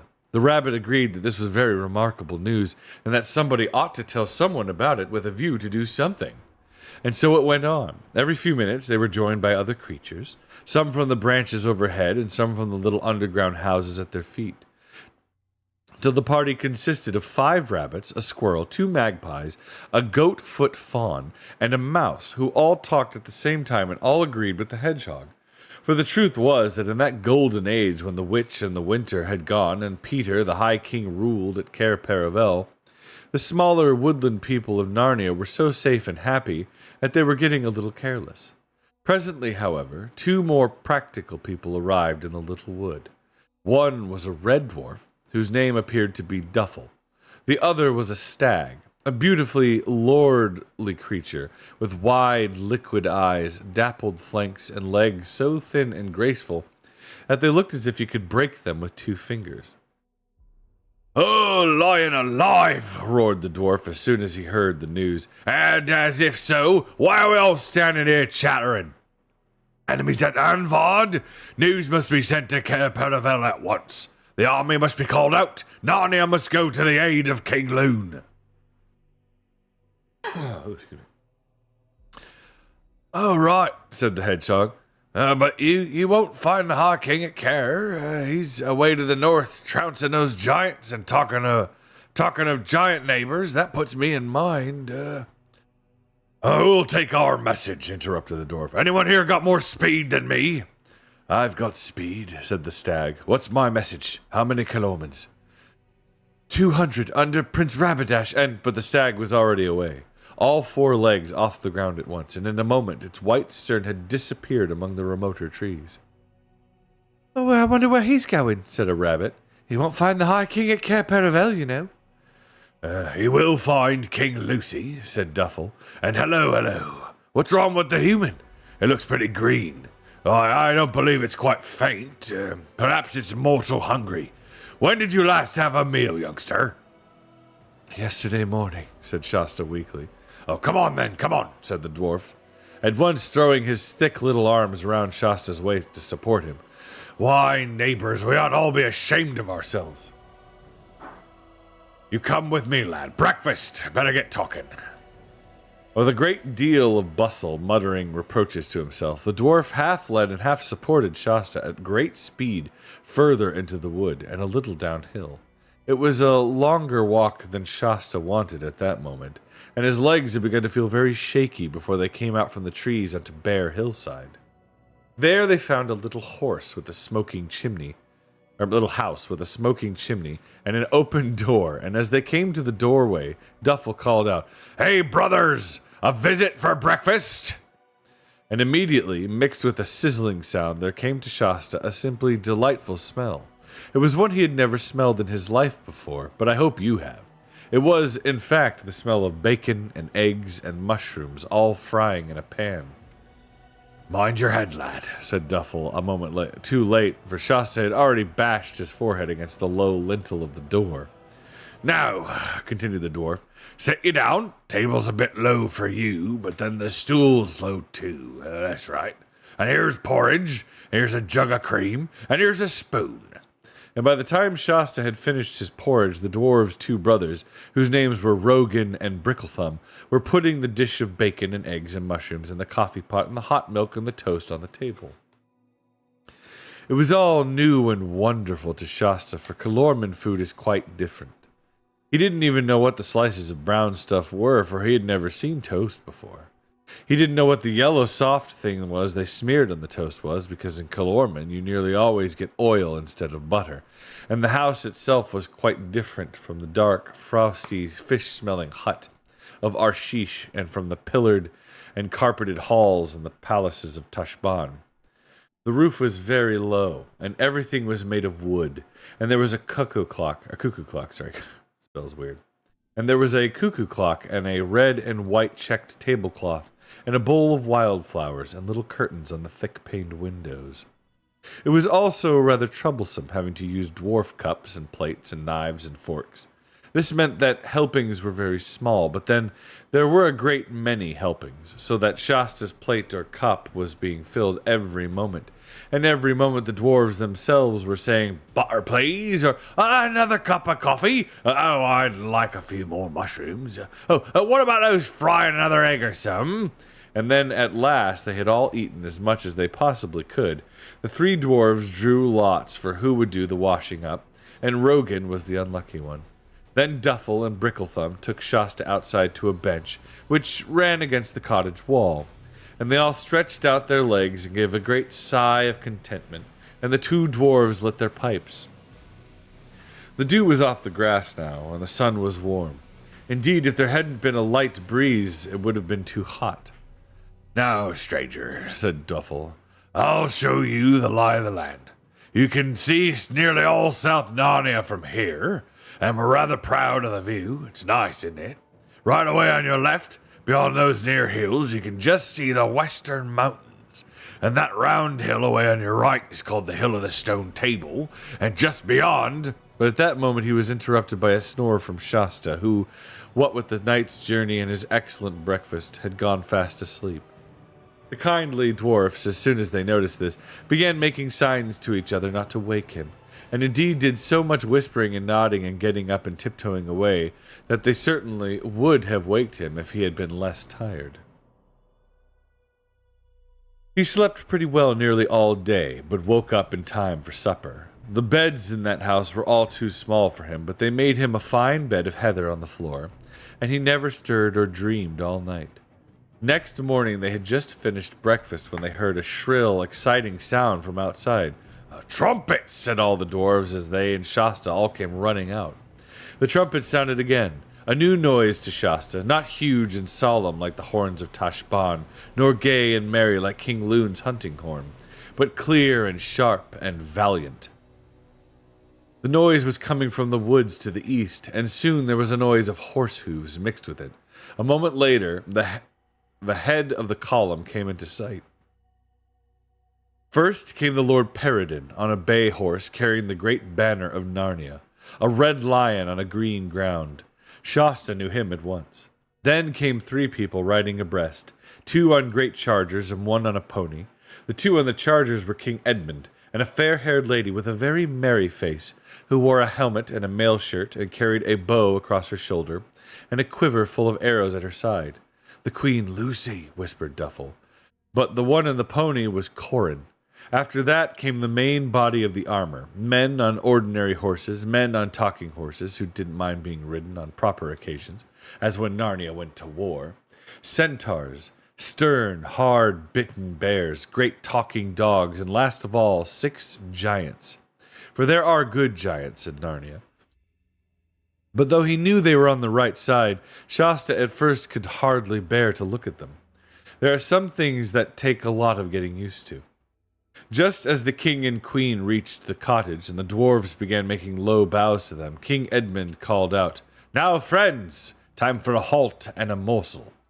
And at once there was a great bustle of people dismounting in haversacks and being opened, and conversations beginning, when Corin came running up to Shasta and seized both his hands and cried, "What? You here? So, you got through all right. Oh, I'm glad.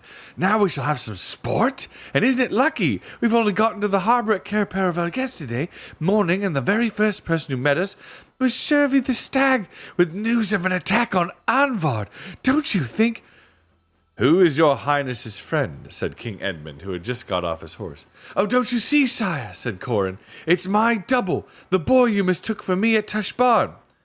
"Why, he is your double," exclaimed Queen Lucy. "Why, he is your double," exclaimed Queen Lucy. "As like as two twins. This is a marvelous thing." Please, your majesty," said Shasta to King Edmund. "I was no traitor, really, I wasn't. And I couldn't help hearing your plans, but I'd never have dreamed of telling them to your enemies." "I know now that you were no traitor, boy," said King Edmund, laying his hand on Shasta's head. "But if you would not be taken for one another time, try not to hear what's meant for the ears of others. But all's well." After that, there was so much bustle and talk and coming and going that Shasta for a few minutes lost sight of Corin and Edmund and Lucy. But Corin was the sort of boy whom one is sure to hear of pretty soon, and it wasn't very long before Shasta heard King Edmund saying in a loud voice, "By the lion's mane, Prince, this is too much. Will your highness never be better? You are more of a hard skald than our whole army together. I'd as lief have a regiment of hornets in my command as you." Shasta wormed his way through the crowd, and there was Edmund, looking very angry indeed. Corin looking a little ashamed of himself, and a strange dwarf sitting on the ground making faces. A couple of fawns had apparently just been helping it out of its armor. "Oh, if I had but my cordial with me," Queen Lucy was saying, "I could soon mend this. But the High King has so strictly charged me not to carry it commonly to the wars, and to keep it only for great extremities." What had happened was this. As soon as Corin had spoken to Shasta, Corin's elbow had been plucked by a dwarf in the army called Thornbit. "What is it, Thornbit?" Corin had said. "Your Royal Highness," said Thornbit, drawing him aside, "our march today will bring us through the pass and right to your royal family's, your father's castle. We may be in battle before night." "I know," said Corin. "Is this splendid?" "Splendid or not," said Thornbit, "I have the strictest orders from King Edmund to see to it that your highness is not in the fight. You will be allowed to see it, and that's treat enough for your highness's little years." "Oh, what nonsense!" Corin burst out. "Of course I'm going to fight. Why, the Queen Lucy's going to be with the archers." "The Queen's Grace will do as she pleases," said Thornbit. "But you are in my charge. Either I must have your solemn and precisely word that you'll keep your pony beside mine, not half a neck ahead, till I give your highness leave to depart, or else it is his majesty's word we must go with our wrists tied together like two prisoners." I'll knock you down if you try to bind me," said Corin. "I'd like to see your highness do it," said the dwarf. That was quite enough for a boy like Corin, and in a second he and the dwarf were at it, hammer and tongs. It would have been an even match for, though Corin had longer arms and more height, the dwarf was older and tougher. But it was never fought out. That's the worst of fights on a rough hillside, for by very bad luck, Thornbit trod on a loose stone, came flat down on his nose, and found, when he tried to get up, that he had sprained his ankle, a real excruciating sprain, which would keep him from walking or riding for at least a fortnight. "Oh, see what your highness has done," said King Edmund, "deprived us of a proved warrior on the very edge of battle." "I'll take his place, sire," said Corin. "Pshaw," said Edmund. "No one doubts your courage, but a boy in battle is danger only to his own side." At that moment, the king was called away to attend to something else, and Corin, after apologizing handsomely to the dwarf, rushed up to Shasta and whispered, "Quick! There's a spare pony now, and the dwarf's armor. Put it on before anyone notices." "What for?" said Shasta. "Why, so you and I could go fight in the battle, of course. Don't you want to?"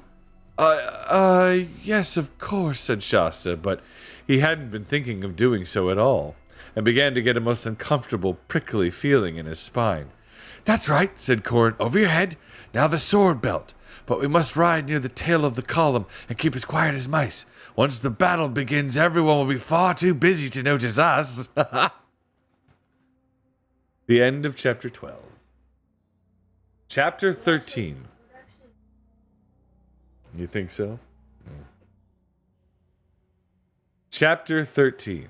The Fight at Anvard. By about 11 o'clock, the whole company was once more on the march, riding westward with the mountains on their left. Corin and Shasta rode right at the rear with the giants immediately in front of them. Lucy and Edmund and Peregrine were busy with their plans for the battle, and though Lucy once said, "But where is his goose cap, your highness?" Edmund only replied, "Not in the front, and that's good news enough. Leave well alone." Shasta told Corin most of his adventures and explained that he had learned all his riding from a horse and didn't really know how to use the reins. Corin instructed him in this, besides telling him all about their secret sailing from Tashbaan. "And where's the Queen Susan?" "Oh, at Cair Paravel," said Corin. "She's not like Lucy, you know, who's good as a man, or at any rate as good as a boy. Queen Susan is more like an ordinary grown-up lady. She doesn't ride to the wars, though she's an excellent archer." The hillside path which they were following became narrower all the time, and the drop on their right had become steeper. At last, they were going in single file among the edge of the precipice, and Shasta shuddered to think that he had done the same last night without knowing it. "But of course," he thought, "I was quite safe. That is why the lion kept on the left. Oh, he was between me and the edge all the time." Then the path went left and south away from the cliff, and there were thick woods on both sides of it. And they went steeply up and up into the pass. There would have been a splendid view from the top if it were open ground, but among all those trees you could see nothing. Only every now and then some huge pinnacle of rock above the treetops, and an eagle or two wheeling high up in the blue air. "They smell battle," said Corin, pointing at the birds. "They know we're preparing a feed for 'em." Shasta didn't like this at all.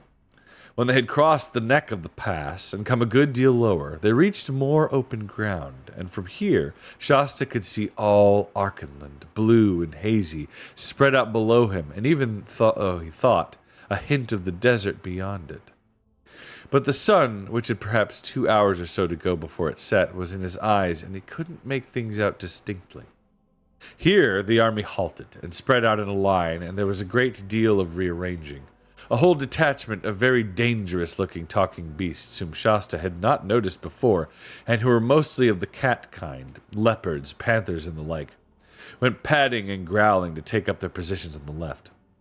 The giants, who ordered to the right, and before going there they all took off something they had been carrying on their backs and sat down for a moment. Then Shasta saw that what they had been carrying and were now putting on were pairs of boots, horrid, heavy, spiked boots which came up to their knees. Then they sloped their huge clubs over their shoulders and marched to their battle position. The archers, with Queen Lucy, fell to the rear, and you could first see them bending their bows, and then hear the twang-twang as they tested the string. And wherever you looked, you could see people tightening girths, putting on helmets and drawing swords, and throwing cloaks to the ground. There was hardly any talking now. It was very solemn and very dreadful. "I'm in for it now. I am really in for it now," thought Shasta. Then there came noises far ahead, the sound of many men shouting, and a steady thud, thud, thud. "Battering ram," whispered Corin. "They're battering the gates." Even Corin looked quite serious now. "Why doesn't King Edmund get on?" he said. "I can't stand this waiting. It's chilly, too." Shasta nodded, hoping he didn't look as frightened as he felt. The trumpet at last. On the move now trotting, the banner streaming out in the wind. They had topped a low ridge now, and below them the whole scene suddenly opened out. A little, many-towered castle with its gate toward them. No moat, unfortunately, but of course the gate shut and the portcullis down. On the walls they could see the little white dots, the faces of the defenders. Down below, about 50 of the Calormans, dismounted, were steadily swinging a great tree trunk against the gate. But at once the scene changed. The main bulk of Rabadash's men had been on foot, ready to assault the gate, but now he had seen the Narnians sweeping down the ridge. There is no doubt those Calormans are wonderfully trained. It seemed to Shasta only a second before a whole line of the enemy were on horseback again, wheeling round to meet them, swinging towards them. And now a gallop. The ground between the two armies grew less every moment, faster and faster. All swords out now, all shields up to the nose, all prayers said, all teeth clenched. Shasta was dreadfully frightened, but it suddenly came to his head, If you funk this, you'll funk every battle all your life, now or never. But when at last the two lines met, he had really very little idea of what happened. There was a frightful confusion and an appalling noise. His sword was knocked clean out of his hand pretty soon, and he'd got the reins tangled somehow. Then he found himself slipping. Then a spear came straight at him, and as he ducked to avoid it, he rolled right off his horse, bashed his left knuckles terribly against someone else's armor, and then... But it is no use trying to describe the battle from Shasta's point of view. He understood too little of the fight in general, and even of his own part in it. The best way I can tell you what really happened is to take you some miles away to where the hermit of the Southern March sat gazing into the smooth pool beneath the spreading tree, with Bree and Hwyn and Aravis beside him. For it was in this pool that the hermit looked when he wanted to know what was going on in the world outside the green walls of his hermitage. There, as in a mirror, he could see, at certain times, what was going on in the streets of cities farther south than Tashbarn, or what ships were putting into Redhaven in the remote Seven Isles, or what robbers or wild beasts stirred in the great western forests between Lantern Waste and Telmar. And all this day he had hardly left his pool, even to eat or drink, for he knew what great events were on foot in Archenland. Aravis and the horses gazed into it too. They could see it was a magic pool. Instead of reflecting the tree and the sky, it revealed cloudy and colored shapes moving, always moving, in its depths. But they could see nothing clearly. The hermit could, and from time to time he told them what he saw. A little while before Shasta rode into his first battle, the hermit had begun speaking like this. I see 1, 2, 3 eagles wheeling in the gap by Stormness Head. One is the oldest of all eagles. He would not be out unless battle was at hand. I see him wheel to and fro, peering down sometimes at Anvard, and sometimes to the east behind Stormness. I see now what Rabadash and his men have been so busy at all day. They have felled and lopped a great tree, and now they are coming out of the woods carrying it as a ram. They have learned something from the failure of last night's assault. He would have been wiser if he had set his men to making ladders, but it takes too long, and he's impatient, fool that he is. He ought to have ridden back to Tashbarn as soon as the first attack failed, for his whole plan depended on speed and surprise. Well, now they are bringing their ram into position. King Loon's men are shooting hard from the walls. 5 Calormans have fallen, but not many will. They have their shields above their heads. Rabadash is giving his orders now. With him are his most trusted lords, fierce Tarkans from the eastern provinces. I can see their faces. There is Corridin of Castle Tormund, and Azru, and Klamash, and Ilgamoth of the Twisted Lip. Oh, and a tall Tarkan with a crimson beard. By the main, my old master, Anradin, said Bree. Shh, said Aravis. Now the ram has started. If I could hear as well as see, what a noise that would make. Stroke after stroke, and no gate can stand it forever. But wait! Something up by the storm nest has scared the birds. They're coming out in masses. And wait again, I can't see yet. Ah, now I can. The whole ridge up on the east is black with horsemen. If only the wind would catch that standard and spread it out. Oh, they're over the ridge now, whoever they are. I've seen that banner now. Narnia! It is Narnia. It's the Red Lion. They're in full career down the hill now. I can see King Edmund. There's a woman behind among the archers. What is it? Said Wynne breathlessly. All his cats are dashing out from the left of the line. Cats? Said Erebus. Great cats, leopards and such, said the hermit impatiently. I see. The cats are coming round in a circle to get at the horses. To get at the dismounted men. A good stroke. The Calormen horses are mad with terror already. Now the cats are in among them. We're going to pause right here for a second. We've got another ad break. Here it is.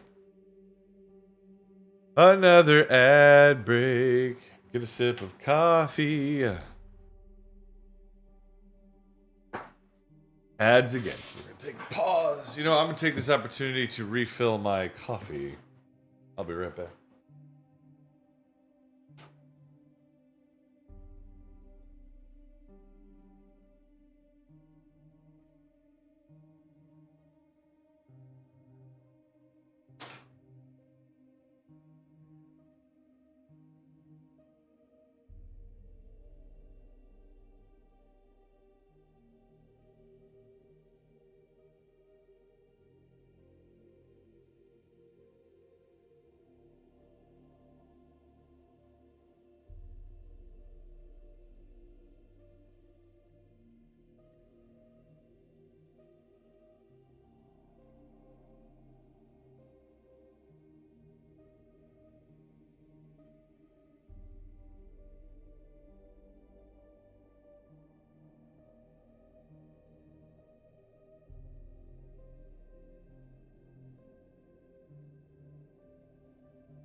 Coffee refreshed. Coffee has been refreshed. We're back from the ads and we returned. Isitova. Last thing I heard was the Calormen horses are. Okay. Let me see where that's at.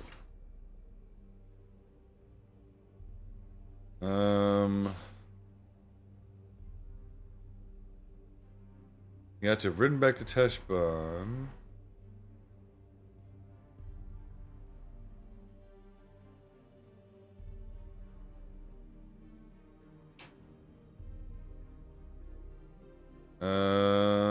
I'm trying to figure out where that was.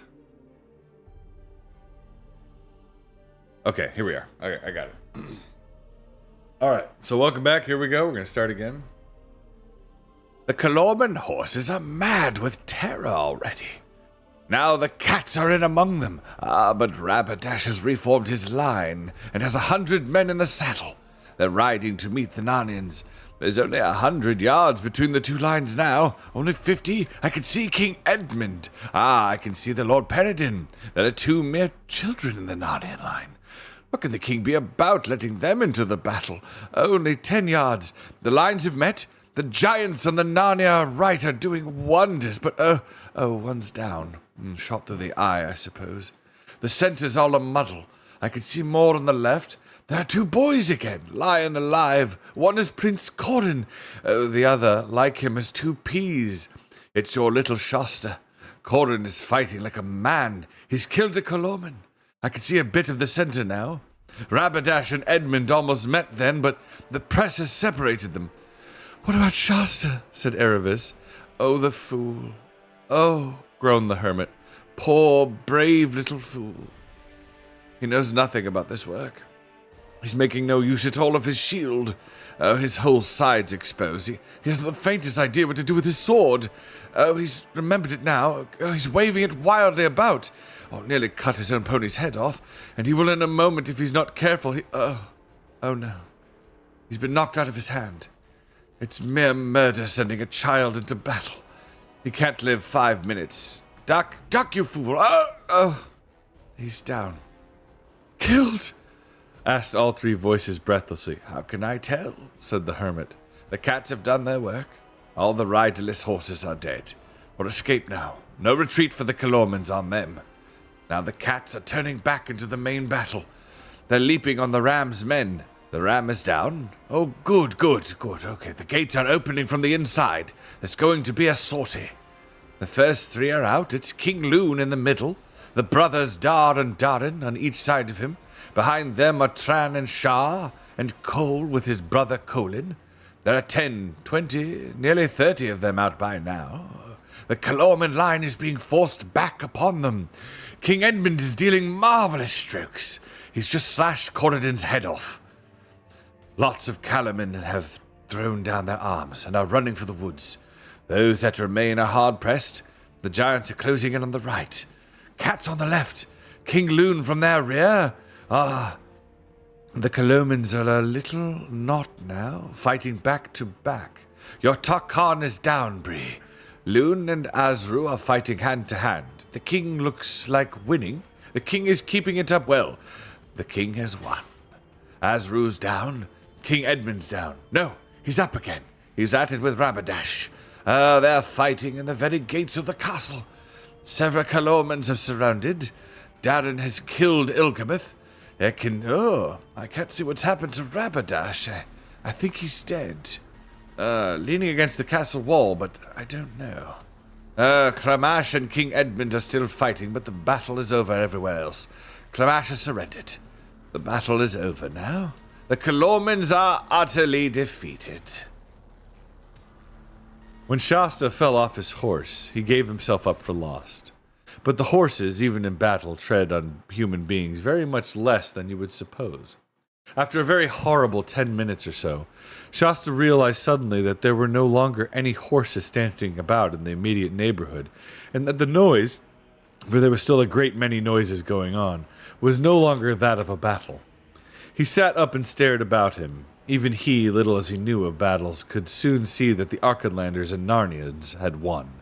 The only living Calormans he could see were prisoners. The castle gates were wide open, and King Loon and King Edmund were shaking hands across the battering ram. From the circle of lords and warriors around them, there arose a sound of breathless and excited but obviously cheerful conversations. And then suddenly it all united and swelled with a great roar of laughter. Shasta picked himself up, feeling uncommonly stiff, and ran toward the sound to see what the joke was. A very curious sight met his eyes. The unfortunate Rabadash appeared to be suspended from the castle walls. His feet, which were about 2 feet from the ground, were kicking wildly. His chain shirt was somehow hitched up so that it was horribly tight under his arms and came halfway over his face. In fact, he looked just as a man looks if you catch him in the very act of getting into a stiff shirt that is a little too small for him.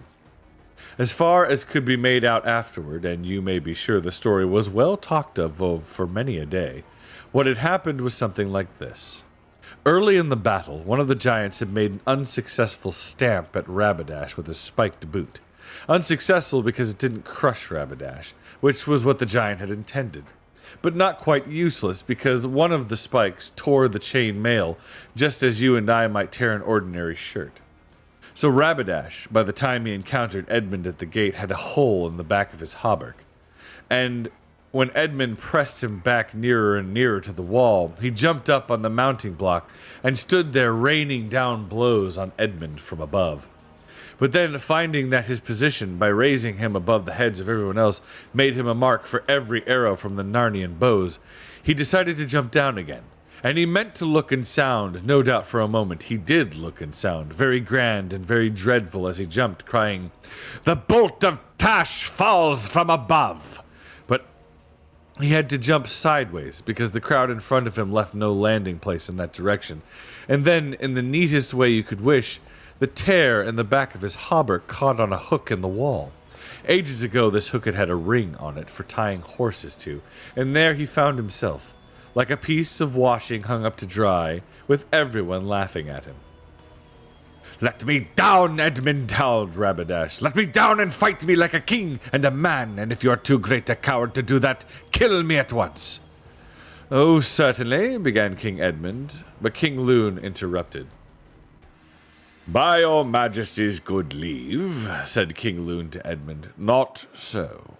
Then turning to Rabbadash, he said, Your Royal Highness, if you had given that challenge a week ago, I'll answer for it. There was no one in King Edmund's dominion, from the High King down to the smallest talking mouse, who would have refused it.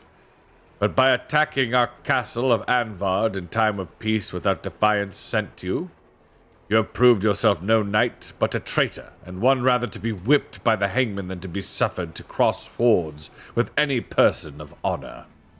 Take him down, bind him, and carry him within. Our pleasure is further known. Strong hands wrenched Rabadash's sword from him, and he was carried away into the castle, shouting, threatening, cursing, and even crying. For though he could have faced torture, he couldn't bear being made ridiculous. In Tashbaan, everyone had always taken him very seriously. At that moment, Corin ran up to Shasta, seized his hand, and started dragging him towards King Loon. Here he is, father! Here he is! Cried Corin. Aye, and here thou art at last, said the king in a very gruff voice. And hast been in the battle, clean contrary to your obedience? A boy to break a father's heart. At your age, a rod to your breech were fitter than a sword in your fist. Ha! But everyone, including Corin, could see that the king was very proud of him. Chide him no more, sire, if it please you, said Lord Darren. His highness would not be your son if he did not inherit your conditions. It would grieve your majesty more if he had to be proven for the opposite fault. Well, well, grumbled the king, we'll pass it over for this time. And now, what came next surprised Shasta as much as anything that had ever happened to him in his life. He found himself suddenly embraced in a bear-like hug by King Loon and kissed on both cheeks. Then the king set him down again and said, Stand here together, boys, and let all the court see you. Hold up your heads now. Gentlemen, look at them both. Has any man any doubts? And still Shasta could not understand why everyone stared at him and at Corin, nor what all the cheering was about. Chapter 14. How Bree became a wiser horse.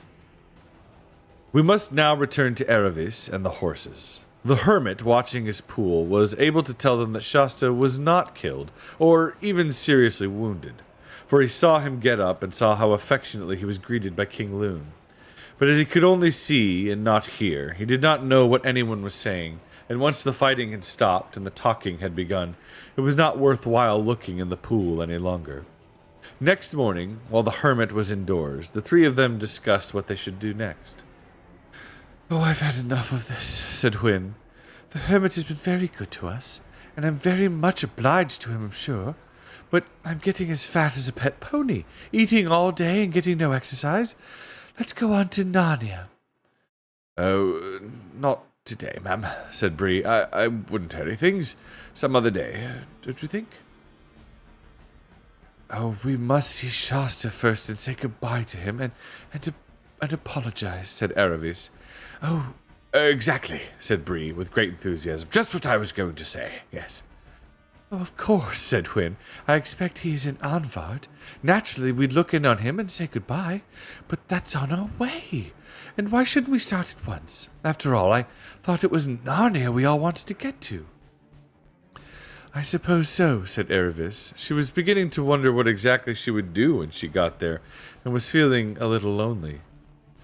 Of course, said Bree hastily, but there's no need to rush things, if you know what I mean.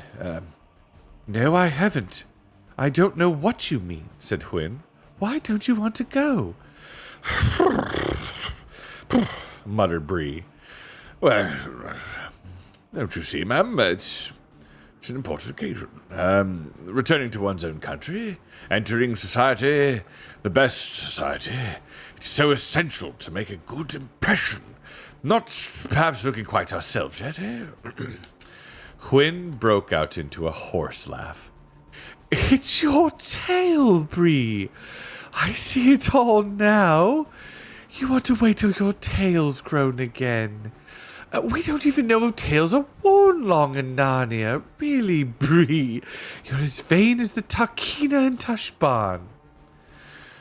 You're as silly as Bree, said Erebus.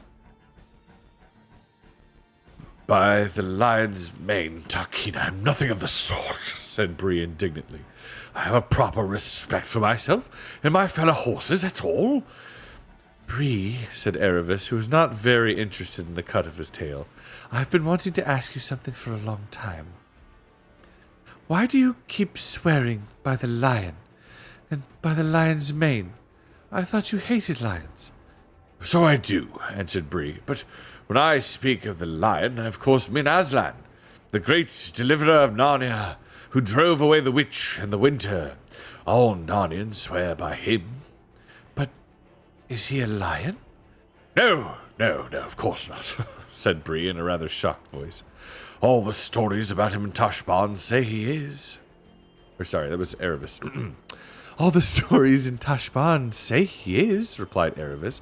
And if he isn't a lion, why do you call him a lion? Well, you'd hardly understand that at your age, said Bree, and I was only a little fool when I left, so I don't quite fully understand it myself. Bree was standing with his back to the green wall while he said this, and the other two were facing him. He was talking in rather a superior tone, with his eyes half shut. That was why he didn't see the changed expressions in the faces of Hwin and Erebus. They had good reason to have open mouths and staring eyes, because while Bree spoke, they saw an enormous lion leap up from outside and balance itself on top of the green wall. Only it was a brighter yellow, and it was bigger and more beautiful and more alarming than any lion they'd ever seen. And at once it jumped down inside the wall and began approaching Bree from behind. It made no noise at all. And Hwin and Erebus couldn't help making any noise themselves, no more than if they were frozen.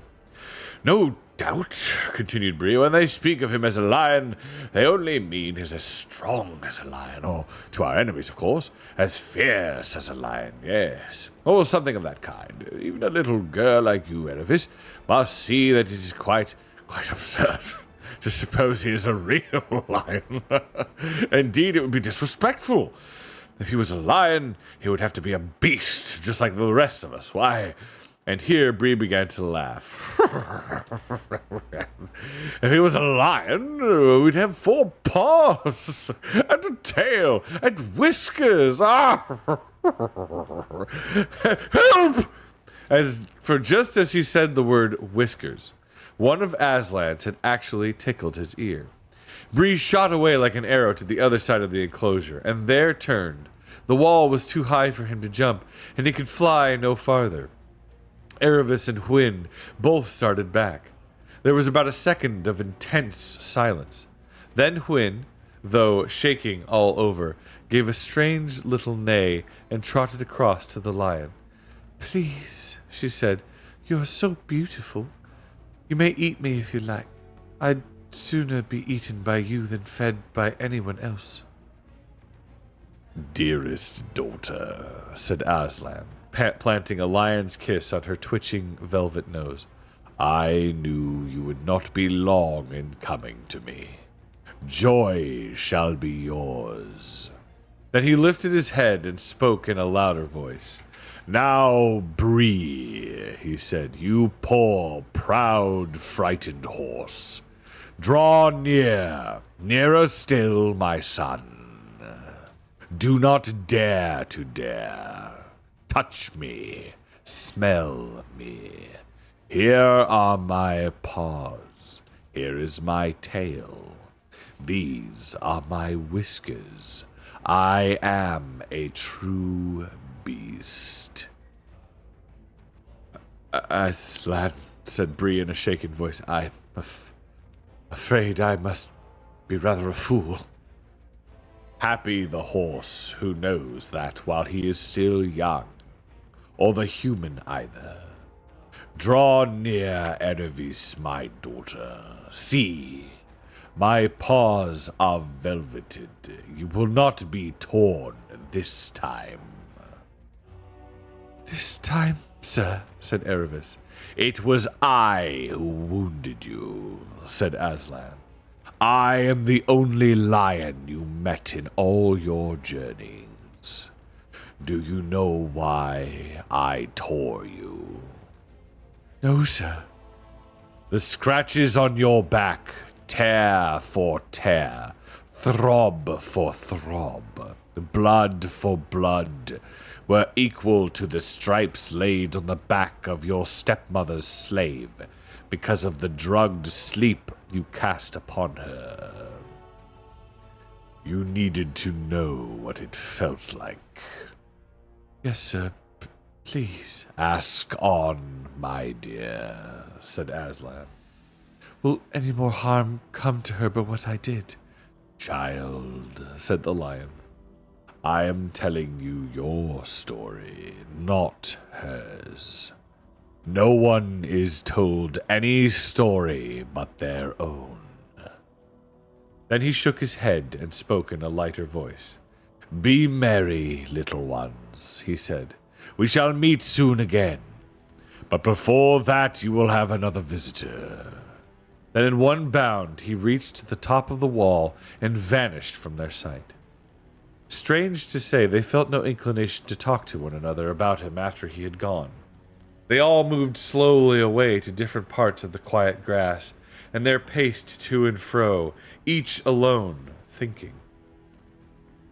About half an hour later, the two horses were summoned to the back of the house to eat something nice that the hermit had got ready for them, and Aravis, still walking and thinking, was startled by the harsh sound of a trumpet outside the gate.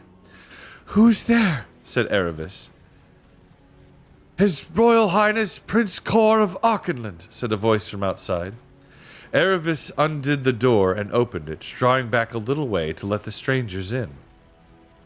Two soldiers with halberds came first, and they took their stand at either side of the entry. Then followed a herald and the trumpeter. His Royal Highness Prince Cor of Auchenland desires an audience of the Lady Aravis, said the herald. Then he and the trumpeter drew aside and bowed with the soldiers saluted, and the prince himself came in. All his attendants withdrew and closed the gate behind them. The prince bowed, and a very clumsy bow for a prince if it was. Aravis curtsied in the Calamine style, which is not at all like ours, and did it very well because, of course, she had been taught how. Then she looked up and saw what sort of person this prince was. She saw a mere boy. He was bareheaded, and his fair hair was encircled with a very thin band of gold, hardly thicker than a wire. His upper tunic was of white cambric, as fine as a handkerchief, so that the bright red tunic beneath it showed through. His left hand, which rested on his enameled sword hilt, was bandaged. Aravis looked twice at his face before she gasped and said, Why, it's Shasta! Shasta all at once turned very red and began speaking very quickly. Look here, Aravis, he said. I do hope you won't think I'm got up like this, and the trumpeter and all, to try to impress you and make out that I'm different at it, or any rot of that sort. Because I'd far rather have come in my old clothes, but, well, they're burnt now. And my father said, Your father, said Aravis. Apparently King Loon is my father, said Shasta. I might really have guessed it. Corin being so like me. We were twins, you see. Oh, and my name isn't Shasta, it's Cor. Cor is a nicer name than Shasta, said Aravis. Brothers' names run like that in Auchenland, said Shasta, or Prince Cor as we must now call him. Like Dar and Darin, Cole and Colin, or Cole and Colin, and so on. Cor, said Aravis. No, shut up. There's something I've got to say at once. I'm sorry I've been such a pig, but I did change before I knew you were a prince. Honestly, I did. When you went back and faced the lion, it wasn't really going to kill you at all, that lion, said Cor. I know, said Aravis, nodding. Both were still and sullen for a moment, and each saw that the other knew about Aslan. Suddenly, Aravis remembered Cor's bandaged hand. I say, she said, I forgot you've been in a battle. Is that a wound? A mere scratch, said Cor, using for the first time a rather lordly tone. But a moment later he burst out laughing and said, "If you want to know the truth, it isn't a proper wound at all. I only took the skin off my knuckles just as any clumsy fool might do without going near a battle." "Still, you were in a battle," said Aravis. "It must have been wonderful." "Oh, it wasn't at all like that. Not what I thought," said Cor. "But Cor, you haven't told me anything yet about King Loon and how you found out who you were." "Well, let's sit down," said Cor, "for it's rather a long story, and by that way, Father's an absolute brick. I'd be just as pleased, or very nearly, at finding out he's my father, even if he wasn't a king. Even though education and all sorts of horrible things are going to happen to me.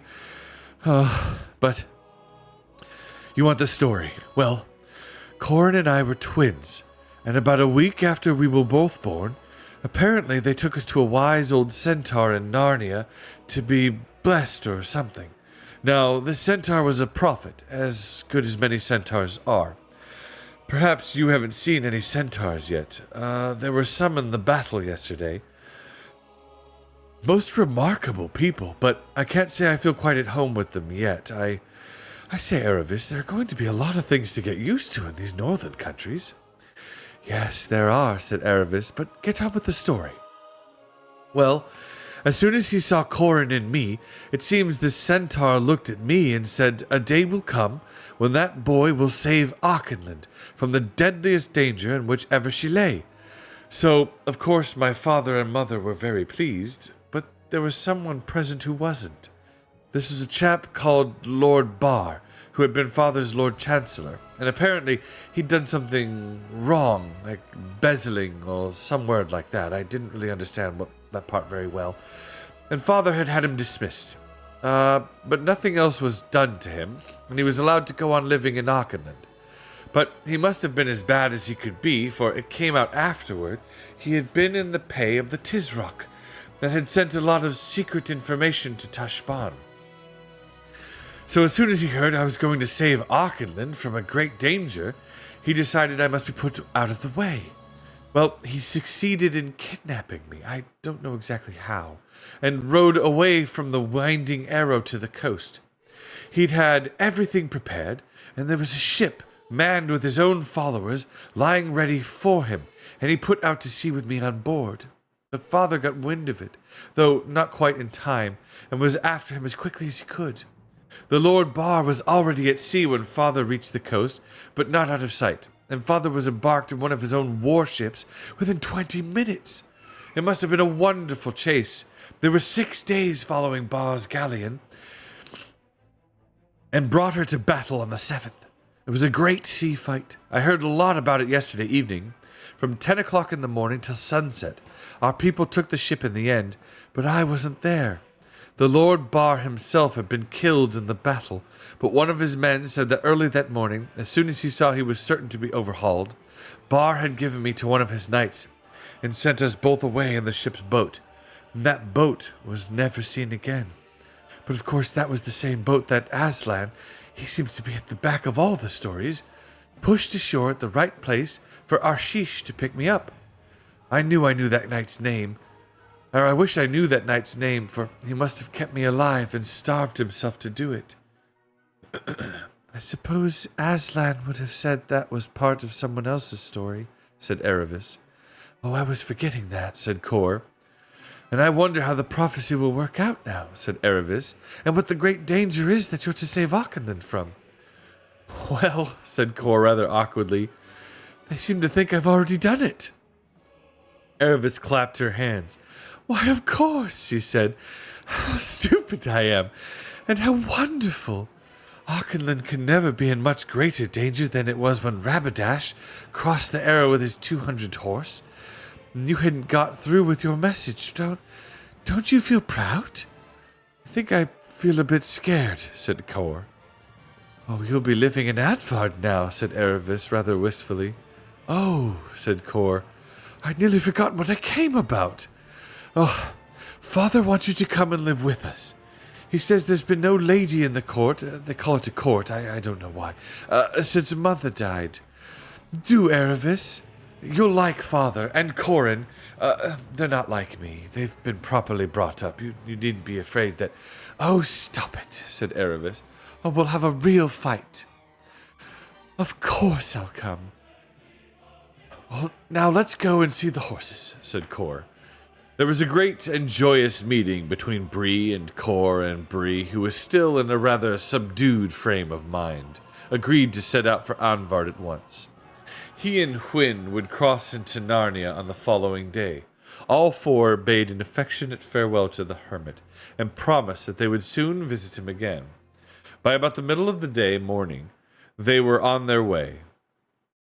The horses had expected that Erebus and Cor would ride, but Cor explained that except in war, where everyone must do what he can do best, no one in Narnia or Archenland ever dreamed of mounting a talking horse. This reminded poor Bree again of how little he knew about Narnian customs and what dreadful mistakes he might make. So while Hwin strolled along in a happy dream, Bree got more nervous and more self-conscious with every step he took. Now we're going to pause for just a moment. Everybody take a sip. We got another ad on Twitch anyway. If anybody's watching there on YouTube, just chill, relax, get a sip, get a stretch. We're going to keep going here in a minute. My coffee is cold, but still delicious. Yeah. But I hope you guys are enjoying. Let's see. Last thing I heard was the Calorman horses are. Okay, we got past that. That's good. Thank you for the lurk. The one and only Creepy Pro, my lord. Crafty Kitty, welcome back. Welcome back. How are you doing this evening over on YouTube? Hope you're doing well. Yeah, I'm sorry if you were looking for the stream yesterday. We had made an announcement in the Discord that we switched yesterday and today. Today was supposed to be an off day to handle some family business, but we decided to do the streams today. Doing good, doing good. I hope you're doing well. God bless you, my dear battle sister. I hope you are well. And I hope you've been enjoying the story. I don't know if you've been here the whole time or not, but we're nearly at the end of this one.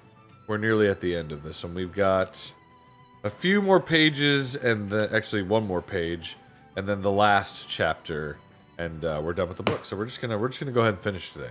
We're just going to finish this book, and then tomorrow morning we'll start reading the next book, which is Prince Caspian. Huh?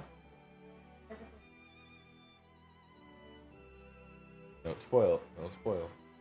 That's the last chapter. We're almost there. All right, we're back from the ads on Twitch. Are we twitched? Are we properly unadded on Twitch? Just somebody in the chat, just let me know. I just gotta see if you're back, so that we can prepare for battle properly. I think we are. We're back. Okay. All right. So let's continue on. All right, here we go. Where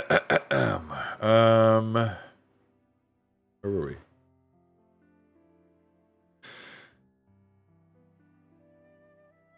Here we are. So the horses had expected that Erebus and Cor would ride, but Cor explained that except in war, where everyone must do what he can do best, no one in Narnia or Archenland ever dreamed of mounting a talking horse. This reminded poor Bree again of how little he knew about Narnian customs and what dreadful mistakes he might make. So while Hwin strolled along in a happy dream, Bree got more nervous and more self-conscious with every step he took. "Buck up, Bree," said Cor. "It's far worse for me than for you. You aren't going to be educated. I shall be learning reading and writing and heraldry and dancing and history and music, while you'll be galloping and rolling on the hills of Narnia to your heart's content." "But that's just it. That's just the point," groaned Bree. "Do talking horses roll? Supposing they don't. Oh, I can't bear to give it up. What do you think, Hwin?" "I'm going to roll anyway," said Hwin. "I don't suppose any of them will care 2 lumps of sugar whether you roll or not." "Are we near that castle?" said Bree to Cor. "Round the next bend," said the prince. "Well," said Bree, "I'm going to have a good one now. It may be the last. Wait for me a moment." And it was 5 minutes before he rose again, blowing hard and covering with bits of bracken. Now I'm ready, he said in a voice of profound gloom. Lead on, Prince Kor, Narnia, and the North. But he looked more like a horse going to a funeral than a long-lost captive returning home and freedom. Chapter 15. Rabadash the Ridiculous. The next turn of the road brought them out from among the trees, and there, across the green lawns and sheltered from the north wind by the high wooded ridge at its back, they saw the castle of Anvard. It was very old and built of a warm, reddish-brown stone. Before they had reached the gate, King Lune came out to meet them, not looking at all like Aravis's idea of a king, and wearing the oldest of old clothes. For he had just come from making a round of the kennels with his huntsmen, and had only stopped for a moment to wash his doggy hands. But the bow with which he greeted Aravis as he took her hand would have been stately enough for an emperor. Little lady, he said, we bid you very heartily welcome. If my dear wife still lived alive, we could make you better cheer, but could not do it with a better will. And I am sorry that you have had misfortune and been driven from your father's house, which cannot but be a grief to you. My son Kor has told me about your adventures together and all of your valor. It was he who did all that, sir, said Aravis. Why, he rushed at a lion to save me. Eh? What's that? Said King Lune, his face brightening. I haven't heard that part of the story. Well, then Aravis told it, and Kor, who had very much wanted the story to be known, though he felt he couldn't tell it himself, didn't enjoy it so much as he had expected, and indeed felt rather foolish. But his father enjoyed it very much indeed, and in the course of the next few weeks told it to so many people that Kor wished it had never happened. Then the king turned to Hwin and Bree and was just as polite to them as to Aravis, and asked them a lot of questions about their families and where they had lived in Narnia before they had been captured. The horses were rather tongue-tied, for they weren't yet used to being talked to as equals by humans, and grown-up humans, that is. They didn't mind Aravis and Kor. Presently, Queen Lucy came out from the castle and joined them and King Lune, and said to Aravis, My dear, here is a loving friend of our house, and she has been seeing that your apartments are put to rights for you better than I could have done it myself. You'd like to come and see them, wouldn't you? Said Lucy, kissing Aravis. They liked each other at once, and soon went away together to talk about Aravis's bedroom, and Aravis's boudoir, and about getting clothes for her, and all the sorts of things girls do talk about on such an occasion. After lunch, what they had on the terrace, it was cold birds and cold game pie and wine and bread and cheese. King Lune ruffled up his brow and heaved a sigh and said, Hi-ho! We have still that story creature Rabadash on our hands, or that sorry creature Rabadash on our hands. My friends, we must needs resolve what to do with him. Lucy was sitting on the king's right, and Aravis on his left. King Edmund sat at one end of the table, and the Lord Darren faced him, and the other Dar, and Peridin, and Kor, and Corin were all on the same side as the king. Your Majesty would have a perfect right to strike off his head, said Peridin. Such an assault as he must made put him on a level with assassins. It is very true, said Edmund, but even a traitor may mend. I have known one that did. And he looked very thoughtful.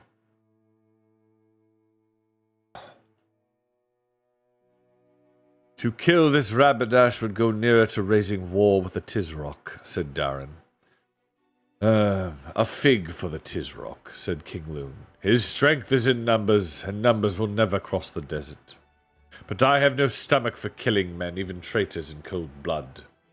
To have cut his throat in battle would have eased my heart mightily, but this is a different thing.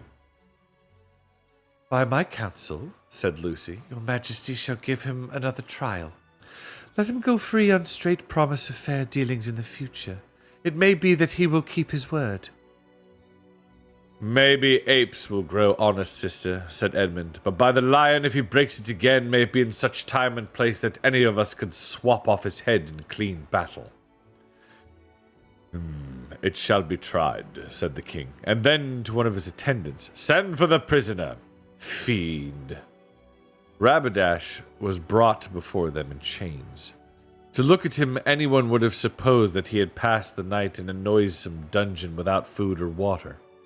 But in reality, he'd been shut up in quite a comfortable room, and provided with an excellent supper. But as he was sulking far too furiously to touch the supper, and had spent the whole night stamping and roaring and cursing, he naturally did not now look his best. Your Royal Highness needs not be told, said King Loon, that by the law of nations, as well as by all reason of prudent policy, you have as good right to your head as ever one mortal man had against another. Nevertheless, in consideration of your youth and the ill nurture, devoid of all gentleness and courtesy, which you have doubtless had in the land of slaves and tyrants, we are disposed to set you free, unharmed, on these conditions. First, that... Curse you for a barbarian dog, spluttered Rabadash. Do you think I will even hear your conditions?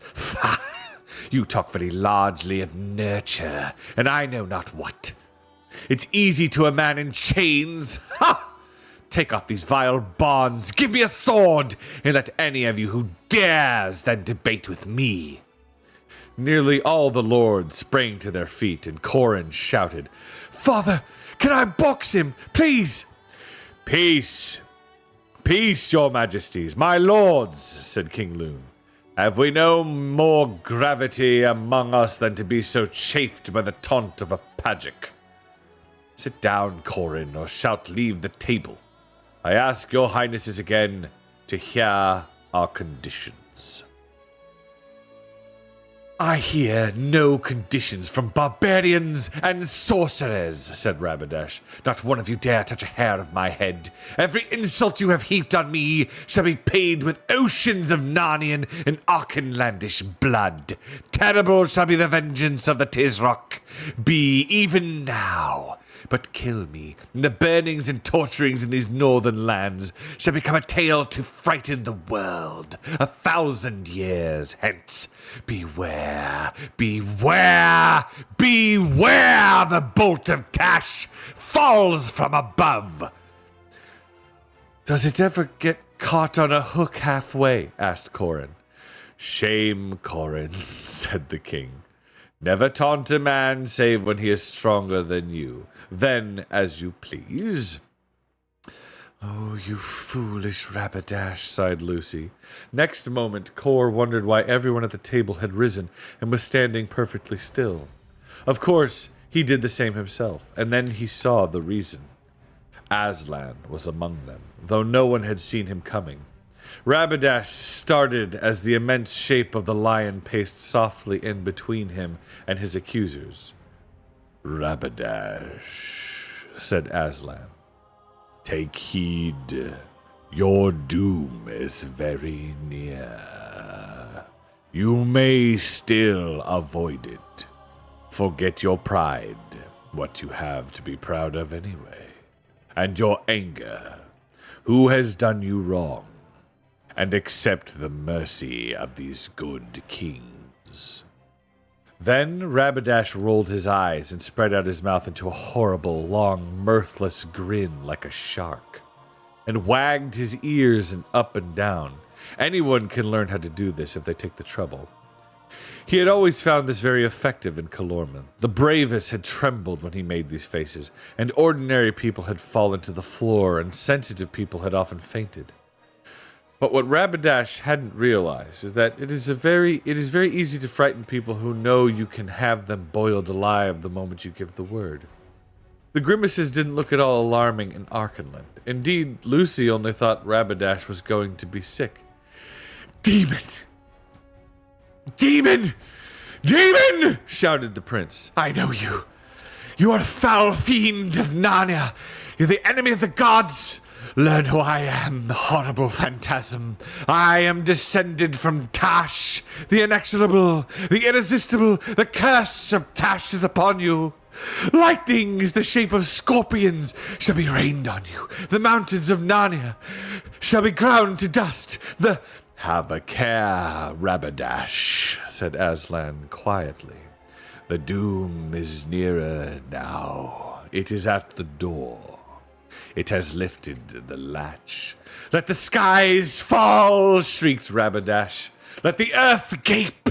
Let blood and fire obliterate the world. But be sure, I will never desist till I have dragged to my palace by her hair the barbarian queen, the daughter of dogs. The hour has struck, said Aslan. And Rabadash saw, to his supreme horror, that everyone had begun to laugh. They couldn't help it. Rabadash had been wagging his ears all the time, and as soon as Aslan said the hour had struck, the ears began to change. They grew longer and more pointed, and soon were covered with gray hair. And while everyone was wondering where they had seen ears like that before, Rabadash's face began to change too. It grew longer and thicker at the top, and larger-eyed, and the nose sank back into the face, or else the face swelled out and became all nose. And there was hair all over it, and his arms grew longer and came down in front of him till his hands were resting on the ground. Only they weren't hands now, they were hooves. And he was standing on all fours, and his clothes disappeared. And everyone laughed louder and louder because they couldn't help it. And for now, what had been Rabadash was simply and unmistakably a donkey. The terrible thing was that his human speech lasted just a moment longer than his human shape, so that when he realized the change was coming over him, he screamed out, "Oh, no, not a donkey, mercy! Oh, if it were even a horse, even a hee-haw, hee-haw!" And so the words died away into a donkey's bray. "Now hear me, Rabadash," said Aslan. "Justice shall be mixed with mercy. You shall not always be an ass." At this, of course, the donkey switched its ears forward. And that also was so funny that everybody laughed all the more. They tried not to, but they tried in vain. "You have appealed to Tash," said Aslan, "and in the temple of Tash you shall be healed. You must stand before the altar of Tash in Tashban at the great autumn feast this year, and there, in the sight of all Tashban, your ass's shape will fall from you, and all men will know you for Prince Rabadash. But as long as you live, if you ever go more than 10 miles from the great temple in Tashban, you shall instantly become again as you are now. And from that second change, there will be no return." There was a short silence, and then they all stirred and looked at one another as if they were waking from sleep. Aslan was gone, but there was a brightness in the air and on the grass, and a joy in their hearts, which assured them that he had been no dream. And anyway, there was the donkey in front of them. King Loon was the kindest-hearted of men, and on seeing his enemy in this regrettable condition, he forgot all his anger. "Your Royal Highness," he said, "I am most truly sorry that things have come to this extremity. Your Highness will bear witness that it was none of our doing. And of course you shall be delighted to provide your Highness with shipping back to Tashban for the, treatment in which Aslan has described. You shall have every comfort which your Highness's situation allows, the best of the cattle boats, the freshest carrots and thistles." But a deafening bray from the donkey and a well-aimed kick at one of the guards made it clear that these kindly offers were ungratefully received. And here, to get him out of the way, I'd better finish off the story of Rabadash. He, or it, was duly sent back by boat to Tashban, and brought into the temple of Tash at the great autumn festival.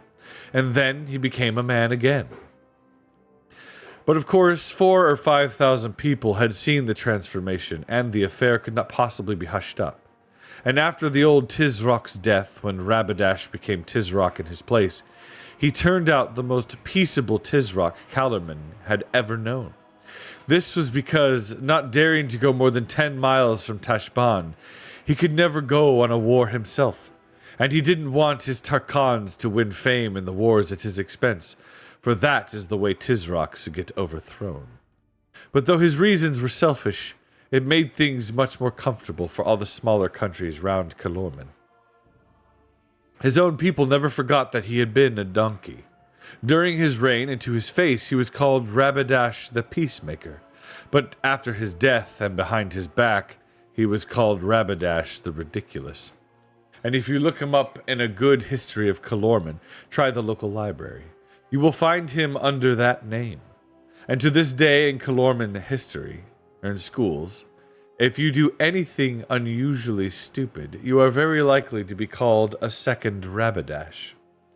Meanwhile, at Anvard, everyone was very glad that he had been disposed of before the real fun began, which was a great feast held that evening in the lawn before the castle, with dozens of lanterns to help the moonlight.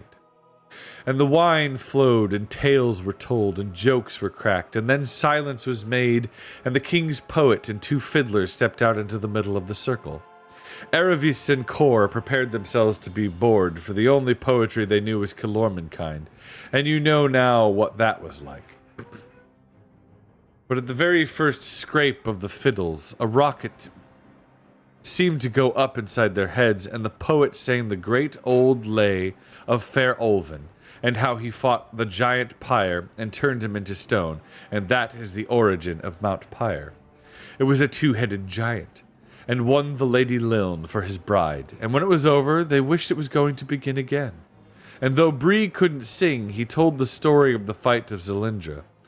And Lucy told again, they had all, except for Erevis and Kor, heard it many times, but they all wanted it again, the tale of the wardrobe and how she and King Edmund and Queen Susan and Peter the High King had first come into Narnia. And presently, as was certain to happen sooner or later, King Loon said it was time for the young people to be in bed. And tomorrow, Kor, he added, shalt come over all the castle with me, and see the Estras, and mark all its strength and weakness, for it shall be thine to guard when I am gone. But Corin will be the king then, father, said Kor. Nay, lad, said the King Loon, thou art my heir. The crown comes to thee. But I don't want it, said Kor. I'd far rather... 'Tis no question what thou wantest, Kor. Nor I either. 'Tis the course of the law. But if we're twins, we must be the same age. Nay, said the king with a laugh. One must come first. Art Corin's elder by full 20 minutes. And 'tis better, too, let's hope. Though that's no great mastery. And he looked at Corin with a twinkle in his eye. But, father, couldn't you make whichever you like to be the next king? No. The king's under the law, for it's the law makes him a king, has no more power to start away from thy crown than any sentry from his post. Oh dear, said Kor. I don't want to at all, and Corin, I am most dreadfully sorry. I never dreamed my turning up was going to chisel you out of your kingdom. Hurrah! Hurrah! Said Corin. I shan't be king! Oh, I shan't be king! Oh, I'll always be a prince. Princes have all the fun, after all. Ah, that's truer than my brother knows, Kor, said King Loon. For this is what it means to be a king. To be first in every desperate attack, and last in every desperate retreat, and when there's hunger in the land, as must be now and then in bad years, to wear finer clothes and laugh louder over a scantier meal than any man in your land.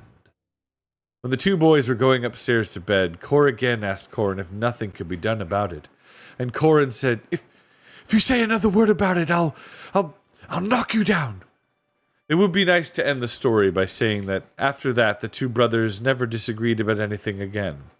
But I am afraid it would be not true. In reality, they quarreled and fought just about as often as any other two boys would. And all their fights ended, if they didn't begin, with Cor getting knocked down. For though when they had both been grown up and become swordsmen, Cor was the more dangerous man in battle, neither he nor anyone else in the North Countries could ever equal Corin as a boxer. That was how he got his name of Corin Thunderfist, and how he performed his great exploit against the lapsed bear of Stormness, which was really a talking bear but had gone back to wild bear habits. Corin climbed up to its lair on the Narnian side of Stormness one winter day, when the snow was on the hills, and boxed it without a timekeeper for 33 rounds. And at the end, it couldn't see out of its eyes and became a reformed character. Erevis had also many quarrels, and I'm afraid even fights with Cor, but they always made it up again, so that years later, when they were grown up, they were so used to quarreling and making up again that they got married, so as to go on doing it more conveniently. And after King Loon's death, they made a good king and queen of Archenland, and Ram the Great, the most famous of all the kings of Archenland, was their son. Bree and Hwyn lived happily to a great age in Narnia, and both got married, but not to one another. And there weren't many months in which one or both of them didn't come trotting over the pass to visit their friends at Anvard. The end. And there you are. That is the conclusion of The Horse and His Boy, part of the Chronicles of Narnia, Book 3. I hope you guys enjoyed. Thank you very much. Tomorrow morning we'll start reading Prince Caspian. So that's going to be the next one. I hope you guys enjoyed. I hope I did it justice. I know I made a few goofs here and then, but You said King Lucy. Did I say King Lucy? Did I say that earlier? Darn. King Lucy. Yeah, I was like, I should tell Daddy, but then I was like, It's okay. you're reading and you don't want me It's all right. We did our best. But yeah, if you guys want to hear these again, I am working to get them, with the kind generosity of a battle sister in Christ, Kishu Kyrelia, and myself when I have some time, to get those edited down, and I'll get them uploaded to YouTube for you. So if you miss some of the books or miss some of the chapters or part of the story, I'll get them uploaded to this to the YouTube channel. We're streaming too. Hi, YouTube. And we'll get that for you to listen to later. Same thing. We did a reading of the what is it? The Hobbit. We did a reading of Hobbit some months ago. So if you guys want to hear that one, that's on the other YouTube. So there are two YouTube channels. There's the gaming one, which we're streaming to right now. And then there's the audio reading and voice acting one that we upload other stuff to. So you can go check that one out. They should both be linked on the YouTube. If you type in YouTube and Twitch right there, there you go. You're all set to go check that out at thy glorious convenience. But thank you so much, everybody. I hope you enjoyed. Yeah, it'll be good to have you guys hang out again. We'll be back this evening. We're gonna be playing some Nintendo Switch games, some old school N64 games. So if you'd like to check that out, we'll be on there. We won't be streaming that on YouTube. But if any of y'all over on YouTube want to come over and go check it out on Twitch, you're more than welcome to. There's the link. But it's been an honor. I hope you guys have enjoyed. Crafty Kitty, good to see you. I hope you enjoyed. You love the voice acting. Thank you. I got to go, Rico. Have a blessed rest of your day. God bless you, Crafty Kitty. Thanks for hanging out. Hope you had a good time. Everybody say goodbye, YouTube. Goodbye, YouTube. Goodbye. Goodbye.